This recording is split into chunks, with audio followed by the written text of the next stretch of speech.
උදෑසනක් සියලු දෙනාටම අට පටන් ගමු. අපි අද මම හිතන්නේ 17 සහ 18 වෙනිදා නිවාඩු දිනයන් බවට ප්‍රකාශයටපත් කරලා තියෙනවා. මම හිතන්නේ ඔයගොල්ලන්ට මම හිතන්නේ ලෙක්චර්ස් නැහැ එන සතියේ. මම හිතන්නේ ඒක සුබ ආරංචියක්, සුබ අලුත් අවුරුද්දක් ඔයගොල්ලන්ට සමරන්න.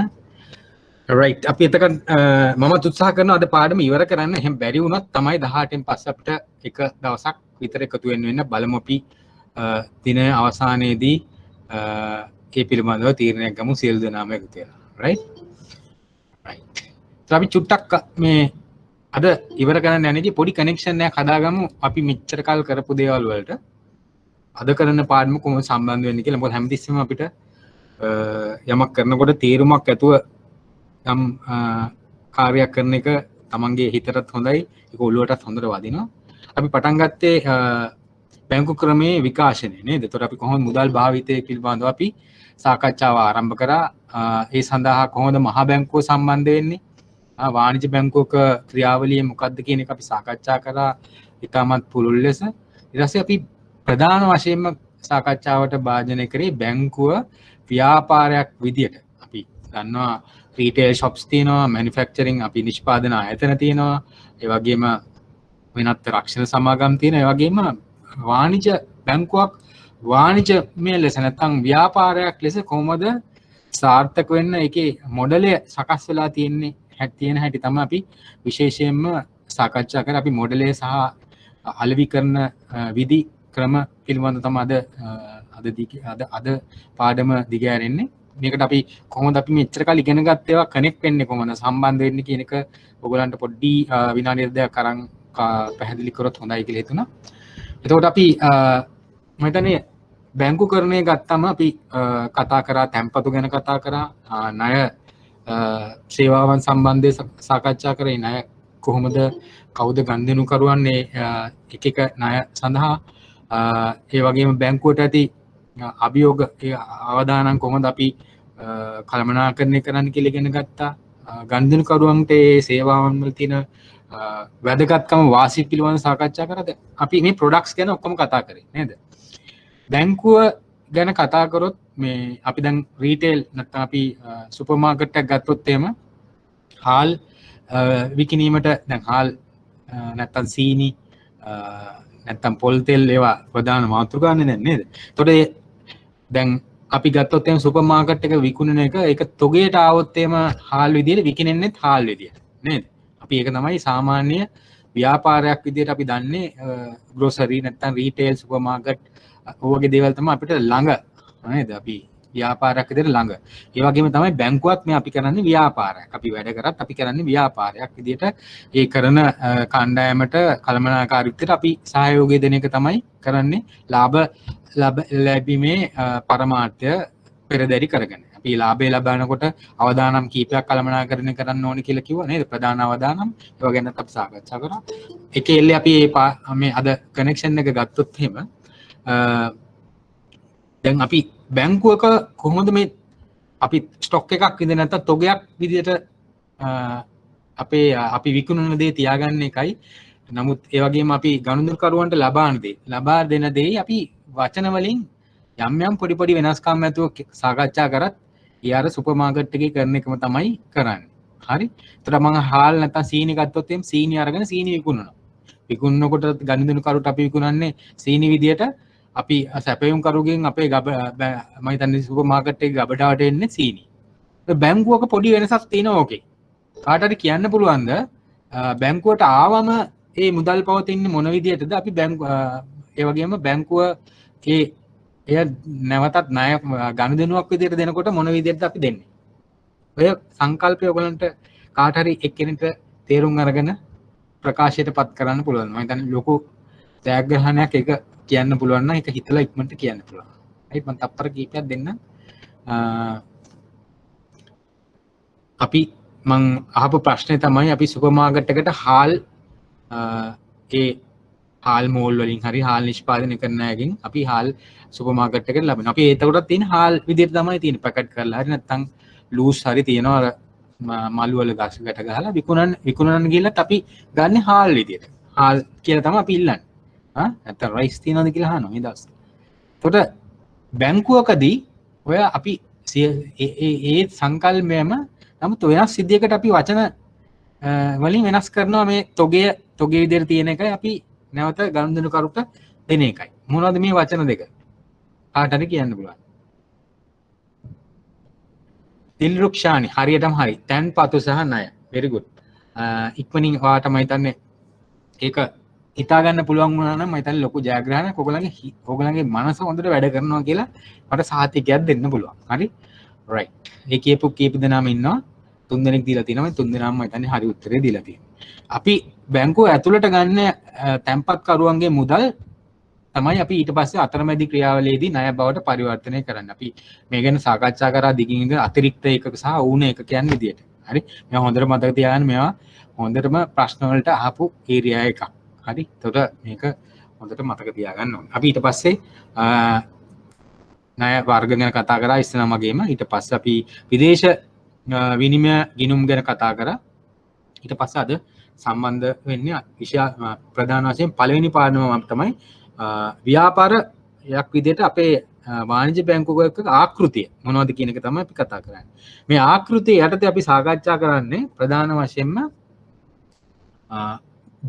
ව්‍යාපාරයක් වුණාම මම හිතන්නේ අපි සුපර් මාකට් එකේ අපි නිදසුනම ගත්තොත් එහෙම අපි කීල්ස් සුපර් මාකට් එක තියෙනවා කාගිල්ස් ආපිකෝ ඒවල පොඩි පොඩි වෙනස්කම් තියෙනවා. ඒගොල්ලන්ගේ කවුරු හරි මම හිතන්නේ කීල්ස් එකට යනවා නම් ප්‍රධාන වශයෙන්ම ඔයගොල්ලන්ට දැන් මම හිතන්නේ අනිත් සුපර් මාකට් වලත් මේක තියෙන පාකින් නේද? පාකින් විශාල පදාසයක පිහිටවල තියෙනවා. ඒගොල්ලන්ට මේ වාහනයකින් ඇවිල්ලා බඩු ගන්න කණ්ඩායම තමයි ප්‍රයොරිටි එක දෙන්නේ. මොකද ඒගොල්ලෝනේ වැඩියෙන් අරගෙන වැඩි ගනුදෙනු ප්‍රමාණයක් කරන්නේ නේද? එතකොට ඒක ලොකු ඒගොල්ලන්ට ආදායම් උපයා ගැනීමේ ලොකු මහඟු ක්‍රමයක් විදිහට සලකන්න පුළුවන්. ඒ වගේම නමුත් අනිත් ගනුදෙනු කරන 3 wheel කියන කට්ටියක් තියෙනවා, මෝටර් බයිසිකල් කට්ටියක් තියෙනවා, පයින්ුත් තියෙනවා. මේ හැම එක්කෙනාටම වෙන්න පුළුවන් නේද? එතකොට ව්‍යාපාරයක් විදිහට මේ සුපර් මාකට් එක සාර්ථක කරගන්න නම් ඒගොල්ලන්ගේ ගනුදෙනුකාර පදනම වැඩ කරගන්න ඕනේ. ඉතින් නමුත් ඒගොල්ලන් වැඩියෙන්ම ප්‍රයොරිටි එකක් දෙන්නේ නැත්නම් මූලිකත්වයක් දෙන්නේ වාහන වලින් එන කට්ටිය. මොකද ඒගොල්ලන් තමයි ඒගොල්ලන්ට අගේ එකතු කරන්නේ. අපි ඇයි ඒගොල්ලන්ට මේ විදිහට වැඩි සැලකිලික් දෙන කාරණයක් පිළිබඳව අද අපි සාකච්ඡා කරනවා. ඒගොල්ලන් තමයි වැඩියෙන්ම අගයක් එකතු කරන්නේ, ලාභයට වැඩි දායකත්වයක් දක්වන්නේ ඒ කණ්ඩායම. හරි? එතකොට මොකද ඒගොල්ලෝ තමයි වටිනාකමින් වැඩි භාණ්ඩ ලබා ගන්න. ඒ වගේම ප්‍රමාණය වැඩි භාණ්ඩ ලබා ගන්නෙත් ඒගොල්ලෝ. එතකොට ඒක එකක්. එතකොට අපිත් වාණිජ්‍ය බැංකුවක් විදියට අපගේ ගනුදෙනුකාර කණ්ඩායම් අනිවාර්යයෙන්ම වැඩි කර ගැනීමට නැඹුරුවක් තියෙන්න ඕනේ.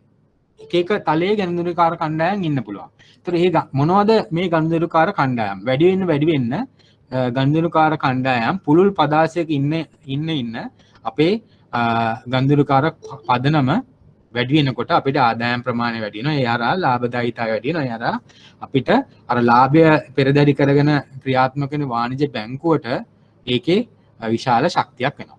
ඕක තමයි අපි අද සම්බන්ධ කරගන්න පළවෙනි කෑල්ල ගනුදෙනුකාර පදනම වැඩි කරගන්නා ක්‍රමවේදයට කොහොමද වාණිජ්‍ය බැංකුවක් හැඩගැහිලා තියෙන්නේ කියන එක තමයි අපි සාකච්ඡා කරන්නේ.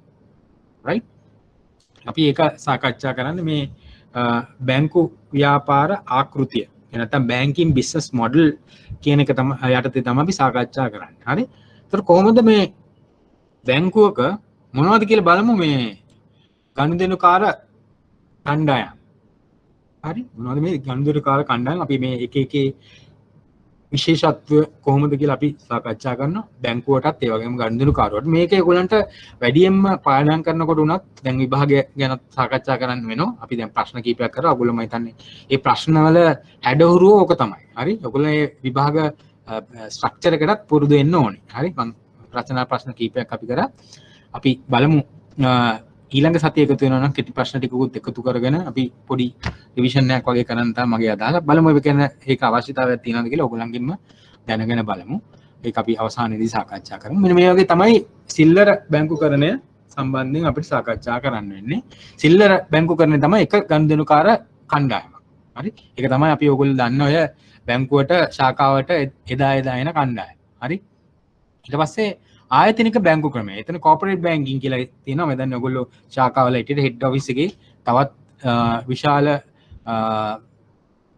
කාණ්ඩයක් කෝපරේට් නැත්නම් ආයතනික බැංකු සම්බන්ධයෙන් ක්‍රියා කරන වෙනම දෙපාර්තමේන්තුවක් තියෙනවා. කෝපරේට් බැංකින් යුනිට් කියලා අපි නැත්නම් ඩිපාර්ට්මන්ට් කියලා අපි කියනවා. ඒ වගේම පුද්ගලික බැංකුකරණය අපි දන්නවා දැන් මේ බැංකුවල ගොඩාක් වෙලාවට මේ ප්‍රභූ කණ්ඩායම ප්‍රීමියර් සෙන්ටර්, පිනකල් සෙන්ටර් වගේ වෙනත් නම් වලින් හඳුන්වන ඒ අගය එකතු කරන කණ්ඩායම අර සුපර් මාකට් එකට කාරක එන කණ්ඩායම වගේ බැංකුවටත් ඒ විශාලත්වයෙන් වැඩි ඒ වගේම නැත්තම් වැඩි ධනවත් ඒ වගේම ප්‍රභූ පැලැන්තිය කාණ්ඩයට සම්බන්ධ වීම වැඩිම වැදගත්. ඒතකොට අපි ඒකත් අපි සාකච්ඡා කරන ඒ ගනුදෙනුකාර කණ්ඩායමත් අපිට එකතු කරගන්න පුළුවන් වෙනවා. ඒගොල්ලොන් අපි අතහැරලා ගියොත් අපිට ඒ ගනුදෙනු කණ්ඩායම එළියට යනවා. ඒතකොට අපිට අපේ කස්ටමර් බේස් එකට ඒක ලොකු අඩුවක් නේද?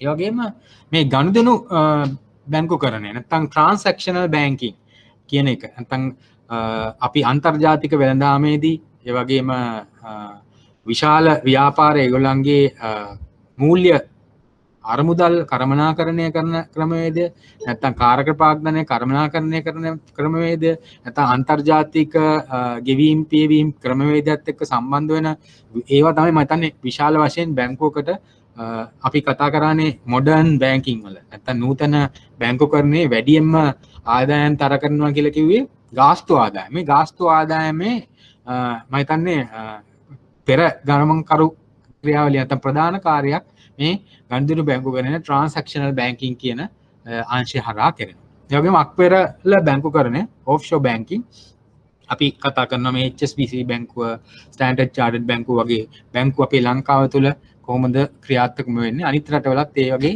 අපේ බැංකුත් ක්‍රියාත්මක වෙනවා. ඒක කොහොමද ක්‍රමවේදය කියලා අපි සාකච්ඡා කිරීම තමයි අක්පෙරළ බැංකුකරණය පිළිබඳව අපි සාකච්ඡා කරනකොට කරන්නේ.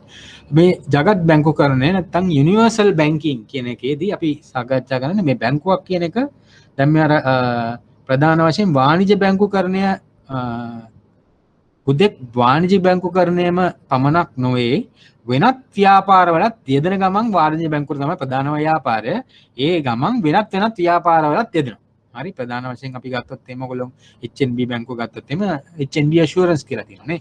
ඒ වගේ ඉන්ෂුරන්ස් කටයුතු වල යෙදෙනවා. ඒ වගේම ආයෝජන බැංකුකරණය යෙදෙනවා. මම හිතන්නේ බැංකුවත් වාණිජ බැංකුවත් එක්ක ආයෝජන බැංකුකරණය ගොඩාක් බැංකුවල විශේෂයෙන්ම අර ආයතනික බැංකු හා සම්බන්ධිතව මේ ආයෝජන බැංකුකරණයත් තාමත් විශාල ප්‍රමාණයෙන් කරනවා. ඒක එතකොට වෙනත් සමහර ගොඩක් ආයතන වාණිජ බැංකුවල මේ ආයතනික බැංකුකරණය වෙනත් සමාගමක් විදිහට ක්‍රියාත්මක වෙන අවස්ථානුත් අපි දැකලා තියෙනවා. හරි.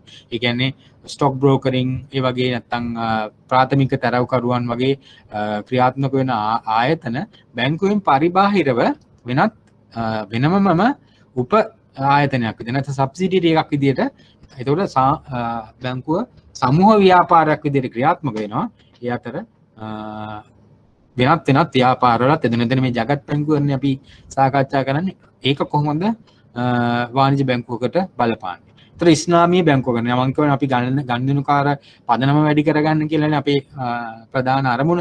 ඒතර මේ ඉස්ලාමීය බැංකුවකරණය ඉස්ලාමීය ඒගොල්ලන්ගේ ඒ දර්ශනය නැත්නම් ආගමේ මූලධර්ම අනුව බැංකුකරණයක් නිර්මාණය වෙලා තියෙනවා. ඉතින් ගොඩක් වෙලාවට ඉස්ලාමීය බැංකුකරණයත් එක්ක තමයි ඒගොල්ලොන් ව්‍යාපාර කටයුතු වෙන්නේ. ඒගොල්ලොන් අපිට අපේ බැංකු වලට සම්බන්ධ කරගන්න ඕන නම් ඒගොල්ලන්ට ඔප්ෂන් එකක් තියෙනවා. වෙනම අමාන බැංකුවක් තියෙනවා. නැත්නම් වෙනත් මුස්ලිම් බැංකු තියෙනවා.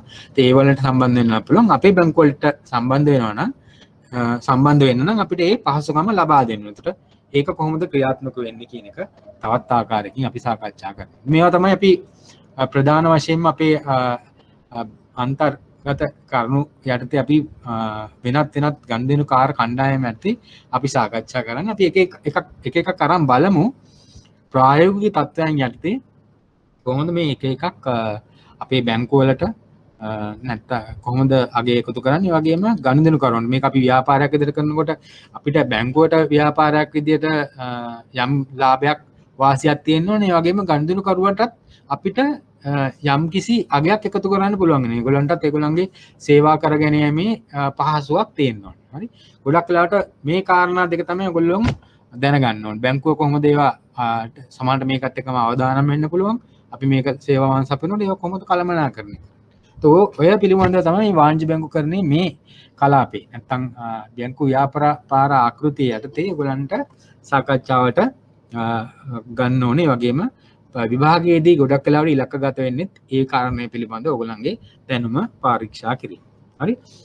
ඉතින් අපි ඉස්සෙල්ලා කතා කරා සිල්ලර බැංකුකරණයේදී මේකෙදි වැඩියෙන්ම අපි සාකච්ඡා කරන්නේ පුද්ගලික බැංකු කරුවන්ට සේවාව සැපීම. අපේ නගරයේ බැංකු ශාඛාවකට වෙන්න පුළුවන්, ගමේ බැංකු ශාඛාවකට වෙන්න පුළුවන්, ඉතිරි කිරීමේ ගිණුමක් ආරම්භ කරන්න එන ගනුදෙනු කරුවා වෙන්න පුළුවන්, ජංගම ගිණුමක් ආරම්භ කරන්න එන ගනුදෙනු කරුවා වෙන්න පුළුවන්. ඒ වගේම නිවාස ණයක් ලබා ගන්න එන, ඒ වගේම උකස් ණය, මේවා තමයි අපි ණය කාඩ් පතක්, මේවා තමයි මේ සිල්ලර බැංකු කරණය යටතේ ලබා දෙන සේවාවන්. ඉතින් ඔයගලන්ට එකත් එකපාරම මතක තියාගන්න ඕනේ, ලොකු පහසුකම් නෙමෙයි, මේ වගේ සුළු පහසුකම් තමයි මේම සිල්ලර ගනුදෙනු කරුවන්ට ලබා දෙන්නේ. ඉතින් දැන් මේ වගේ දේවල් ඔයගලන්ට බැලුවටම සරල දේවල් විදිහට හිතෙන්න පුළුවන්. හරි. දැන් මම මෙතන ස්ලයිඩ් එකේ දාලා තියෙනකොට ඔයගලන්ට දැන් ස්ලයිඩ් එකක් කලින් හම්බෙලා තියෙන ඉඳලා බැලුවටම සරල විදිහට හිතෙන්න පුළුවන්. නමුත් ඔයගොල්ලෝ විභාගයට ගිහිල්ලා මේ වගේ ප්‍රශ්නයක් ඇහුවම එකපාර කොහොමද ඔයගොල්ලෝ තැති ගන්නේ නැත්නම් ඒගොල්ලෝ උත්තරයක් නැතුව ලත වෙන්නේ කියලා හිතා ගන්න පුළුවන් ඔයගොල්ලෝ සූදානම් වුණ නැත්නම්. හරි. ඉතින් විභාග ගැන කතා කරනකොට මේවා සරලව තිබුණාට අනිවාර්යයෙන්ම ඔයගොල්ලෝ පාඩම් කරන්න ඕන එක. අනිත් එක තමයි ඔයගොල්ලන්ට දැන් මම ඉගෙනුවට නැත්නම් අපේ ලලිත් සර් ඉගෙනුවට ඔයගොල්ලන්ට උමනාව තියෙන්න ඕනේ ඒක පාස් වෙන්න. හරි. ඉතින් මේ සියලුම සම්පත් දීලා තියෙන්නේ මම හිතන්නේ ඔන්ලයින් අධ්‍යාපනය වුණත් අපි පුළුවන් ආකාරයකට තාමත් ඔයගලන්ට අවශ්‍ය කරන ඒ සම්පත් ටික දීලා තියෙන ඔයගලන්ට විභාගයට පාස් වෙන්න හොඳටම ඇති. විශේෂයෙන්ම මම අද මේ කරන පාඩම් දෙකෙන් එක ප්‍රශ්නයක් එනවා. මම අදත් අපි විභාග ප්‍රශ්න දෙකක් විතර කරනවා. ඒ දෙකෙනොත් පෙනෙයි ඔයගලන්ට මේ ළඟ විභාග ප්‍රශ්න පත්‍ර දෙකකින් මේ ඒරියා එක ටෙස්ට් කරනවා හොඳට. මොකද වාණිජ්‍ය බැංකුකරණයේ මේ ගනුදෙනුකාර කණ්ඩායම නැතුව කොහොමද ව්‍යාපාරයක් කරන්නේ? ඉතින් ඒක අනිවාර්යෙන් විභාගයට ටෙස්ට් කරනවා. ඊළඟට අපි අලෙවිකරණ විදි ගැන සාකච්ඡා කරනවා. ඒකත් ටෙස්ට් කරනවා. මේ දෙකෙන් ගොඩක් වෙලාවට එකට හෝ වෙන වෙනම එක ප්‍රශ්නයක් එනවා. ඉතින් ඔයගොල්ලන්ට මේ කාරණා පිළිබඳව යම් අවධානයෙන් ඉන්න මම හිතන්නේ ඒකටත් එක හේතුවක් වෙන්න පුළුවන්. ඉන්ටරෙස්ටිං ඕලම් කරන එදා කරන වැඩේ බැංකුවල වැඩ කරන කට්ටිය අනිත් කට්ටියටත් මේක බැංකුවල වැඩ කරන්න හිතාගෙන බැංකුව පාඨමාලා වෙන්නේ මේවත් ඉන්ටරෙස්ටිං. හරි. ඉතින් මේවා තමයි අපි එදා කරාට විභාගයකට උත්තර ලියනකොට ඒක ටිකක් වෙනස් වෙනවා හින්දා ඒ ඇන්ගල් එකකින් පොඩ්ඩක් හිතන්න පටන් ගන්න. එතකොට අපි පුද්ගලික නැත්නම් සිල්ලර බැංකුකරණේ අපි මොනවද ප්‍රධාන ප්‍රොඩක්ට්ස් කියලා ඉගෙන ගත්තා. ඒ වගේම මේ හරහා ගනුදෙනුකාර පදනම ලබා දෙන්නේ බැංකුවකට මේ සිල්ලර බැංකුකරණය තමයි. කොහොමද ගනුදෙනුකරුවන් කොච්චරක් ඉන්නවද කියන එක පිළිබඳව අපි යම් විශ්ලේෂණයක් කරොත් අපි බැංකුවේ ලංකාවේ තියෙන බැංකු ප්‍රමාණය සලකලා බැලුවොත් එහෙම අපි ලංකා බැංකුව නැත්නම් පීපල්ස් බැංකුව තමයි ලංකාවේ විශාලතම බැංකු රාජ්‍ය බැංකු දෙක. ඒගොල්ලන්ගේ ගිණුම් තමයි ගොඩක් වෙලාවට කොච්චර accounts තියෙනවද කියලා තමයි අපි නම්බර ගැන කතා කරන්නේ. ඒවා කස්ටමර් නම්බර එක නම් වෙන්න පුළුවන්. මොකද එක්කෙනාට ගිණුම් කීපයක් තියෙන්න පුළුවන්. නමුත් අපිට බැංකුව වල පද්ධතියෙන් අපිට සිස්ටම් එකකින් ගන්න පුළුවන් වෙලා තියෙන දැනට මේ විදිහට number of accounts අපි ගත්තොත් එහෙම බැංක් ඔෆ් සිලෝන් එකට 15 million population එකගොල්ලෝ දන්නවනේ මිලියන 22යිනේ මිලියන 15ක් විතර accounts තියෙනවා. ඒ වගේම People's Bank එකකටත් ආසන්න වශයෙන් මිලියන 12ක් විතර තියෙනවා. අපි commercial bank වලට එම වගේ ගිණුම් ලක්ෂ 45ක් විතර 4.5 million. ඒ වගේම ඊළඟට HNB bank වලට 3 million 3.3 to 3.5 million කියන ලක්ෂ 30 35 අතර ප්‍රමාණයක්. ඒ වගේම සම්පත් බැංකුවට ලක්ෂ 2.5 මිලියන්. ඒ වගේ ඊළඟට සේලාන් බැංකුවටත් මම හිතන්නේ 2 මිලියන් විතර ඉන්නවා. ඊළඟ කට්ටිය ගොඩක් වෙලාවට 1 මිලියන් රවුන්ඩ් තමයි ඉන්නේ. පොඩිම බැංකු වලට ලක්ෂ 5කට වඩා අඩුයි. හරි. ඕක තමයි අපේ ගනුදෙනුකාර පදනම පිළිබඳව යම්කිසි අදහසක් ඕගලන්ට ගන්න ඕන නම් ඕක තමයි දත්ත. බැංකුව වැඩ කරනකොට ඔයගේ දත්ත පිළිබඳව යම්කිසි ඔයගොල්ලෝ ඉන්ට්‍රස්ටයක් ඇතු හොයලා බලන්න. මම හිතන්නේ ඔයගොල්ලන්ගේ බැංකුව තුල ඔයගොල්ලන්ගේ ඉදිරි ගමනටත් ඒ වගේ දේවල් හොයලා Taman දැනුවත් වෙලා ඉන්න එක අනිත් අයත් එක්ක බෙදා ගන්න එකේ ඔයගොල්ලන්ට මම හිතන්නේ ලොකු ඔයගොල්ලන් තාම මුල් අධීර වෙලා ඇති. ඉතින් ඉස්සරහට යන කට්ටියට ඒවා තමන් හොයාගෙන ඒවා බැංකුව අනිත් කට්ටිය අතර නැත්නම් අනිත් කණ්ඩායම් අතර සමාජගත කිරීමෙන් Tamanට යම්කිසි වටිනාකමක් එකතු වෙනවා. හරි. ඒවත් හොයලා බලන්න.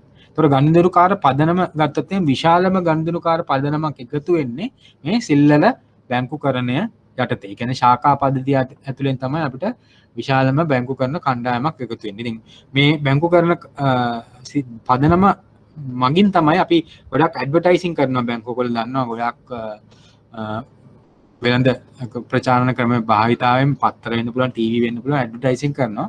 ඉතින් මේ ඇඩ්වර්ටයිසින් එක ඉතාමත් පුළුල් ලෙස ප්‍රචාරය වෙන්න නම් තමන්ගේ ගනුදෙනුකාර පදනමකුත් වැදගත් වෙනවා. මොකද නැත්තම් ටීවී එකේ දැම්ම කියලාම කියන්නේ නැහැ. මොකද තමන්ගේ බේස් එක වැඩි නම් ඒක ඒ බේස් එක හරහා තමන්ගේ ඇඩ් එක දැක්කම එයා ප්‍රචාරය කරන ප්‍රමාණය වැඩි වෙනවා. මම කියන ගොල්ලන් තේරෙන්නේ නැති. ඉතින් බේස් එක වැඩි කරගන්න අර ආයතනික බැංකුකරණයෙන් ඔව් අපිට පොඩි ප්‍රමාණයකින් ලොකු ලාභයක් ලබා ගන්න පුළුවන් කියලා හිතුවට මේ බේස් එක තමයි මම හිතන්නේ බැංකුවකට බලයක් ලබා දෙන්නේ. ලොකු බලයක් ලබා දෙනවා. පතාක යෝගිතයන් විදිහට මෙතන Bank of Ceylon People's Bank විදිහට ලොකු ශක්තියක් වෙලා තියෙන ඒගොල්ලන්ගේ තියෙන ගනුදෙනුකාර පදනම ඉතාමත් ලොකු ශක්තියක්. ඒ වගේම තමයි විශාල අපේ වාණිජ බැංකු පුද්ගලික බැංකු කීපයක් උඩින් ඉන්නේ. ඒවලට ඒ ශක්තිය ලබා දීලා තියෙන්නේ ඒ ගනුදෙනුකාර පදනම. හින්දා මේ සිල්ලර බැංකුකරණය අගය එක ගනුදෙනුවක් ගත්තොත් පොඩි වුණාට නමුත් ඒගොල්ලොන් බැංකුවක් විදිහට ඒ කණ්ඩායම ඔක්කොම එකතු වෙලා ලබා දෙන ශක්තිය ඉතා ඉමහත් කියලා අපිට කියන්න පුළුවන්. මම හිතන්නේ මේ පිළිබඳව ඔයගොල්ලෝ හරි වැටහීමක ඉන්න ඕනේ. නැත්තම් මේ උඩයි එක වැඩක් නැහැ කියලා එක හිතුවොත් එහෙම එක එච්චර හොඳ කාරණයක් නෙවෙයි. ඉතින් ඔයගොල්ලන්ට දැනගන්න ඕනේ ගනුදෙනුකාර පදනම ඉතා විශාලයි. හරි? ඒකත් ලොකු කාරණයක් අපි බැංකුව පැත්තෙන් ගත්තම. ඒතර මේකෙදි වෙන්නේ අපි කතා කරා වගේම දැන් ඉස්සලම් කතා කරා වගේ කුඩා ගනුදෙනු විශාල ගනුදෙනු කරුවන් ප්‍රමාණය සේවය සැලසිය හැකියි. ඒකේ තියෙන වාසියත් මම කිව්වා වෙළඳ ප්‍රචාරණයේදී අපිට ලොකු බලයක් එකතු කරනවා කියලා. ඒ වගේම සේවා සැපයුම් පිරිවැය සාපේක්ෂව අඩුයි. අපි ගත්තොත් එහෙම අපිට වෙන්න පුළුවන් තැන්පතු වෙන්න පුළුවන්, උකස් ණය වෙන්න පුළුවන්, පුද්ගලික ණය වෙන්න පුළුවන්, ණය කාඩ්පත් වෙන්න පුළුවන්. අපි මෙතනදී අපි සාකච්ඡා කරන එක මේ සියලුම ණය කාඩ්පත්, පුද්ගලික ණය, නිවාස ණය මේ වගේ ගොඩාක් දේවල් අපි දැන්ට බැංකුවල මධ්‍යගත කරලා තියෙනවා. අපි ශාඛාවකින් කෙරෙන්නේ ඒ අවශ්‍ය කරන ඉල්ලුම් පත්‍රය සහ අවශ්‍ය කරන ලියකියවිලි ටික බාර ගන්න එක විතරයි. ඊට පස්සේ මූලික තක්සේරුවකින් පස්සේ මධ්‍යගත පද්ධති හරහා තමයි මේ සියල්ලම ප්‍රොසෙස් වෙන්නේ. ඔයගොල්ලෝ account එක open වෙන්නේ මේ මධ්‍යගත පද්ධතියක් හරහා. හරිද? වගේ ක්‍රමවේදයක් හරහා තමයි ඒවා ක්‍රියාත්මක වෙන්නේ. එතකොට මේ එක අපි දැන් විශාල ප්‍රමාණයක් එකතු කරාට ශාඛාවකින් ඒවා මධ්‍යගත පද්ධතියකින් නිමෙවුම නැත්නම් අපි සෙන්ට්‍රල් ප්‍රොසෙසිං යුනිට් කියලා කියන ඉතා ඔය පුද්ගලික ණය, ක්‍රෙඩිට් කාඩ් පත් නැත්නම් හවුසින් ලෝන් ප්‍රොසෙස් කරන්නේ මධ්‍යගත පද්ධතියකින්. ඒ වලට එනවා ශාඛාවලින් ඔක්කොම එන ඒ ඉල්ලුම් පත්‍ර එනවා. එතකොට එතන කණ්ඩායමක් තමයි ඒවා ඉවැලුවේට් කරලා ඔයගොල්ලෝ ණය ගනුදෙනුකරුට අවශ්‍ය කරන ණය සීමා සහ අනුමත කිරීම කරන්න එතනදී. එතකොට එක විශාල ප්‍රමාණයෙන් එන මධ්‍යගත පද්ධතියකින් ඒ විශ්ලේෂණ කටයුතු, ණය අනුමත කිරීම, ඒ නිමැවුම් කටයුතු කරන හින්දා එක ගනුදෙනුවකට වෙන පිරිවැය අඩුයි. හරි? එක ගනුදෙනුවකට වෙන පිරිවැය අඩුයි. මොකද විශාල ගනුදෙනුකරුවන් ඉතා සීමිත සේවා සංඛ්‍යාවක් ඒවා ගොඩාක් ඒවා ඔටෝමේට් කරලා තියෙන්නේ, සිස්ටම්ස් පාවිච්චි කරලා තියෙන්නේ. හින්දා ගොඩාක් වෙලාවට අපිට එක ගනුදෙනුවකට යන වේලාව පිරිවැය අඩු කරලා තියෙනවා. ඒත් අපි සිල්ලර බැංකුකරණයේදී අපි කතා කරනකොට සේවා සැපයුම් පිරිවැය සාපේක්ෂව අඩුයි කියලා තමයි අපිට සාකච්ඡා කරන්නේ. ඕකෙම අනිත් පැත්ත තමයි අපිට ඊළඟට අපි සාකච්ඡා කරන ආයතනික බැංකුකරණයේ තියෙන. අපි කොහොමද බලමු මේකම ආයතනික බැංකුව මේ සංසන්දනාත්මකව ඔයගලන්ට අනිවාර්යයෙන්ම මේවා කරුණු මතක තියාගන්න එක තමයි හොඳ. ළඟ දෙකක් සංසන්දනය කරන්න ඕන. ඔය වගේ තමයි විභාග ප්‍රශ්නවල ප්‍රශ්න අහන්නේ. ඒ විදිහට තමයි අපි මේ විභාගයේ ඉලක්ක කරගෙන තමයි අපි අධ්‍යයන කටයුත්ත සිදු කරන්නේ. අපි මම කියන එක ඔයගලන් තේරෙයි. ඔයගලන් කලින් බැලුවා නම් විභාග ප්‍රශ්න පත්‍රය අද සාකච්ඡා කරන්න යන. ඒකට මේ ඒරියා එකකින් ක්වෙස්චන් එකක් අහලා තියෙනවා. ඒක අහලම තියෙන්නේ මේ විදිහට. ඉතින් ආයතනික බැංකුකරණයට අපි උදාහරණ කීපයක් සාකච්ඡා කරොත් ඔයගලන්ට කියන්න පුළුවන්ද මොන වගේ ආයතනික බැංකුකරුවන් ගැන කතා කරොත් එහෙම ලංකාවේ බැංකුත් එක්ක ගනුදෙනු කරන ඒ වගේ ආයතනික බැංකුකරු ආයතන නැත්නම් කෝපරේට්ස් මොනවද අපි මේ විදිහට ආයතනික බැංකුකරණයන් හා සම්බන්ධ වෙන ගනුදෙනුකාර කණ්ඩායම් සාකච්ඡා කරනවා. ඒ වගේ කෝපරේට්ස් එකක් දෙකක් මට සඳහන් කරන්න පුළුවන් ද කාට හරි. මේ කණ්ඩායමට දාන. අපි කියන්නේ සිල්ලර අපිට එදිනෙදා එන ගනුදෙනුකරුවන් කියලා ඒක වෙන්න පුළුවන්, බීඑන් සුනිල් වෙන්න පුළුවන්, මැනිකේ වෙන්න පුළුවන්, නැත්නම් ටිකිරි බණ්ඩ වෙන්න පුළුවන් ශාඛාවට එන. නැත්නම් මිස්ටර් ෆර්නෑන්ඩෝ වෙන්න පුළුවන් මේ කොළඹ ශාඛාවකට එන. ඒ වගේ අපි සාකච්ඡා කරොත් එහෙම ආයතනික බැංකුකරණය ඇත්තේ මොන වගේ කණ්ඩායම්ද අපිට සම්බන්ධ වෙන්න ඕන. එක්කෙනෙක් ලියලා තියෙනවා ජෝන් කීල්ස් සමාගම. හරි. ජෝන් කීල්ස්, ටේලිස් ඔය වගේ මහා පරිමාණයේ ගනුදෙනුකරුවන් තමයි අපිට සාකච්ඡා කරන්න පුළුවන් මේ ආයතනික කණ්ඩායම විතර. මේ ආයතනික කණ්ඩායම ඔයගොල්ලෝ දන්නවා කොච්චර විශාලද කියලා.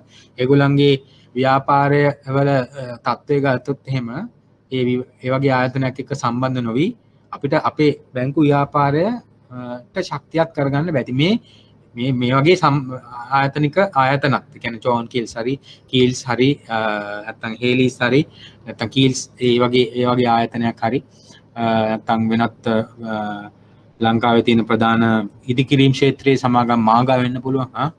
නැත්නම් වෙනත් තෝනෑම නිෂ්පාදන ආයතනයක මැලිබන් මංචි ඒ වගේ ආයතනයක් වෙන්න පුළුවන්. මේ වගේ කෝපරේට්ස් සම්බන්ධ නොවි අපිට ව්‍යාපාරයක් විදියට අපේ බැංකුවත් කරගෙන යෑමේ යම්කිසි දුෂ්කරතාවයන් ඉතින් අපිට මේ අපි ඉස්සලම් කතා කරපු සිල්ලර බැංකුවරුවන් අපිට ඕනේ බලය ලබා ගන්න.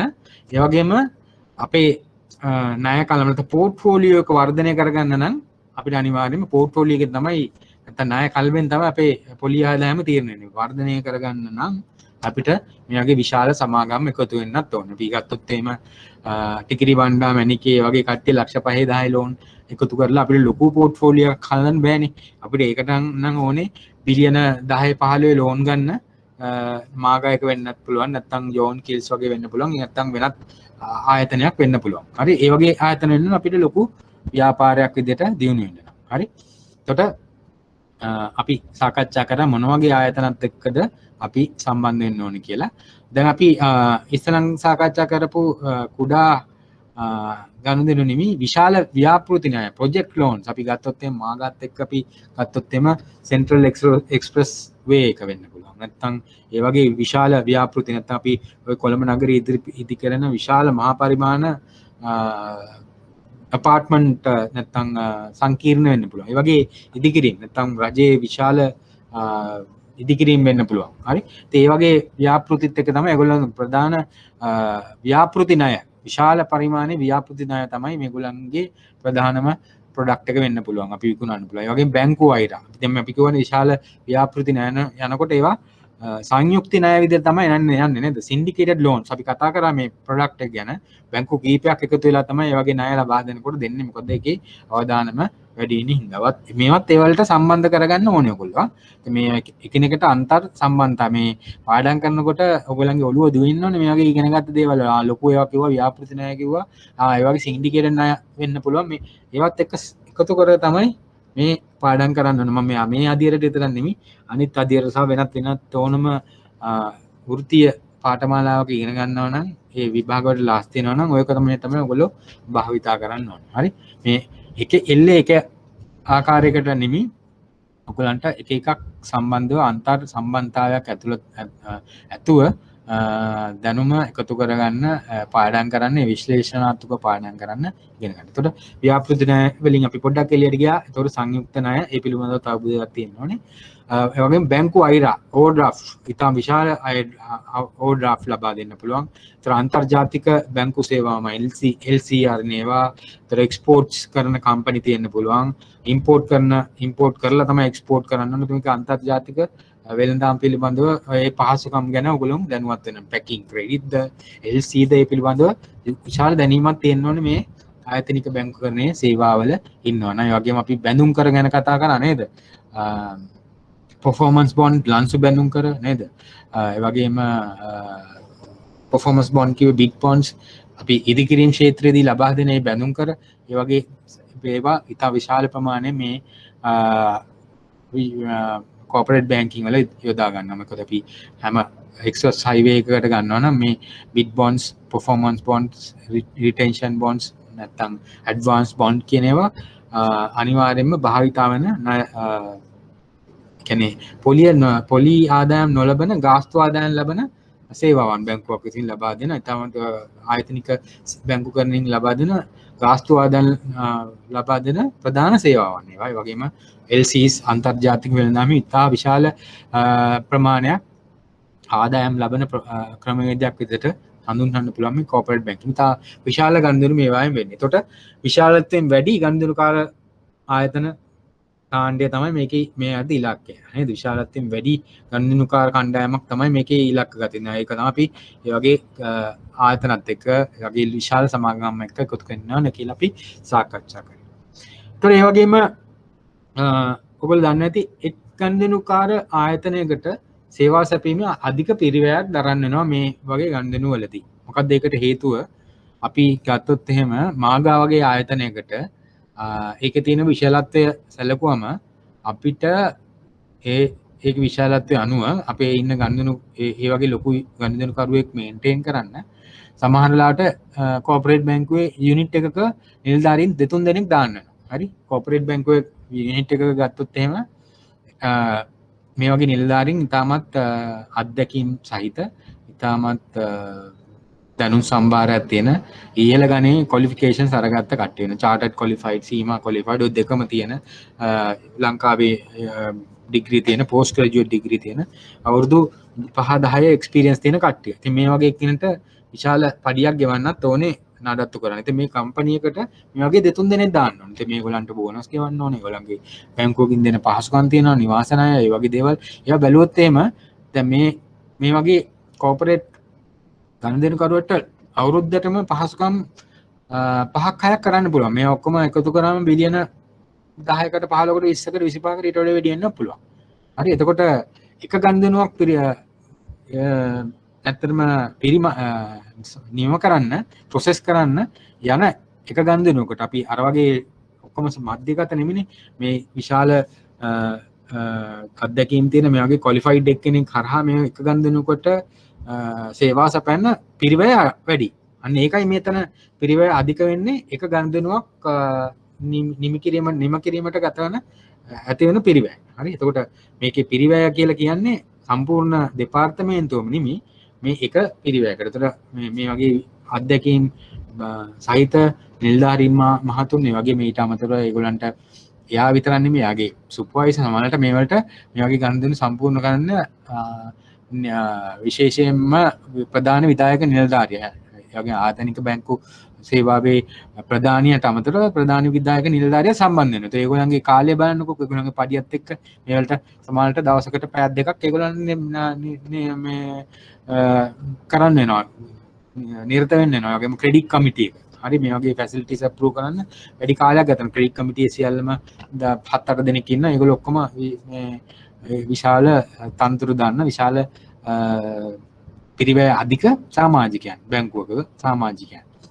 ඉතින් මේ සියල්ලම මේ සම්බන්ධ වෙන. එතකොට අපි ශාඛාවක සිල්ලර් ගනුදෙනුවක ඒ කටයුතු ශාඛා කළමනාකරු හරි නැත්නම් අපේ අර සෙන්ට්‍රල් ප්‍රොසෙසිං යුනිට් එකේ නැත්නම් මධ්‍යගත පද්ධතියට ඒ අපි බැංකුව පත් කරලා තියෙන නිලධාරී මහත්තයාට ඒ ටික ඔක්කොම කරගෙන යන්න පුළුවන්. මේ වලට ක්‍රෙඩිට් කමිටිය වගේම සම්බන්ධ වෙනවා. එතකොට මේ එක ගනුදෙනුවක් කරන්න ඒක තමයි මේ අපි පිරිවැය වැඩි කියලා අපි සාකච්ඡා කරන්නේ. හරිනේ. එතකොට ඔයගලන්ට මම හිතන්නේ මේ දෙකේ වෙනස හොඳට පැහැදිලි ඇති. පොලි අනුපාතික ගත්තොත් එහෙම මේ කණ්ඩායම මාගාය වගේ කණ්ඩායම් නැත්නම් ජෝන් කීල්සන ඊටම පොලි අනුපාතික වලට මිලට ඊටා සංවේදී කණ්ඩායම් පොඩි 0.5 වගේ එකකට වෙන ඒගොල්ලන්ට බෑ කියන්න පුළුවන්. හරි. ඒ වගේ නෙමෙයි අපි සිල්ලර් බැංකුව වෙන අපේ බැංකුවට එන පොඩි මැණිකේ හරි ටිකිරි බණ්ඩ හරි ආවම පස්සේ අපි කියනවා දැන් බැංකුවේ දැන් යන පොලි අනුපාතිකේ 10%යි අපි කියනවා 11%යි මේ දැන් යන නිවාස ණය 11%යි නැත්නම් 10.5යි නැත්නම් අපි ලීස් කුලි පදනම නැත්නම් කල්බදු වලටත් ඒ වගේ අපිට පොඩ්ඩක් එහාට මෙහාට කරාට එච්චර ලොකු ගැටලුවක් නැහැ. හරි. නමුත් දැන් ලොකු සමාගම් එක්ක වැඩ කරනකොට ඒවා කරන්න බෑ. අනිත් එක තමයි මේ ලොකු සමාගම් වල මේ වගේ ගිණුම් ආරම්භ කිරීමට අධ්‍යක්ෂ මණ්ඩලය ගන්න අපි කතා කරන අධ්‍යක්ෂ මණ්ඩලයේ අවසර වෙනවා. බෝඩ් රෙසොලියුෂන් එකක් ඕනේ.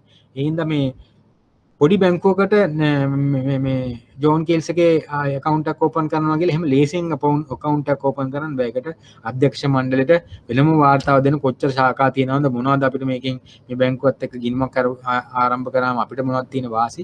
ඒ වගේ බෝඩ් එකට පේපර් එකක්වත් ලියලා ඒ වගේ තමයි අපිට ඇතුල් කරන්න වෙන්නේ. ඒ වගේ ඉතින් අර සිල්ලර බැංකුවක කරන්නේ අපි පොඩි account එකක් open කරනවා වගේ නෙමෙයි ආයතනික බැංකුවක account එකක් open කරනවා කියන්නේ ඊටාම විශාල කාර්යභාරයක්. ඉතින් ඒකට වෙනමම ඒ අනුමත කිරීම විශේෂයෙන්ම ඒ සමාගම් පැත්තෙනුත් ඒගොල්ලෝ කැමති වෙන්න ඕනේ. කැමති වෙන්න ඒගොල්ලෝ ඒගොල්ලන්ගේ බෝඩ් එකකින් මේ පාස් කරගන්න ඕනේ account එකක් open තාමත් සංකීර්ණ ක්‍රියාදාමයක්. ඉතින් ඒවක් පිළිබඳවත් ඔයගොල්ලන් මම හිතන්නේ යම්කිසි අවබෝධයක් තියාගන්නවා නම් හොඳයි. හරි? ඉතින් පොලි අනුපාතික වලට මිල සංවේදී වීම තාමත් විශේෂම කාරණයක්. අපි ගත්තොත් එimhe ඔයගොල්ලෝ දන්නවා ණය සම්බන්ධයෙන් ගත්තොත් එimhe කවුරු හරි ඉට කියන්න පුළුවන් අපි මේ කතාවේ බෝරින් එක නැති කරන්න ණය පොලි අනුපාතිකය දක්වන ලංකාවේ භාවිතා කරන මහා බැංකුවෙන් අපිට ලබා දෙන ණය පොලි අනුපාතිකය දක්වන දර්ශකය මොකක්ද? අපි සාමාන්‍යයෙන් භාවිතා කරන දර්ශකය මොකක්ද? ඉංග්‍රීසි අකුරු වලින් කියන්නේ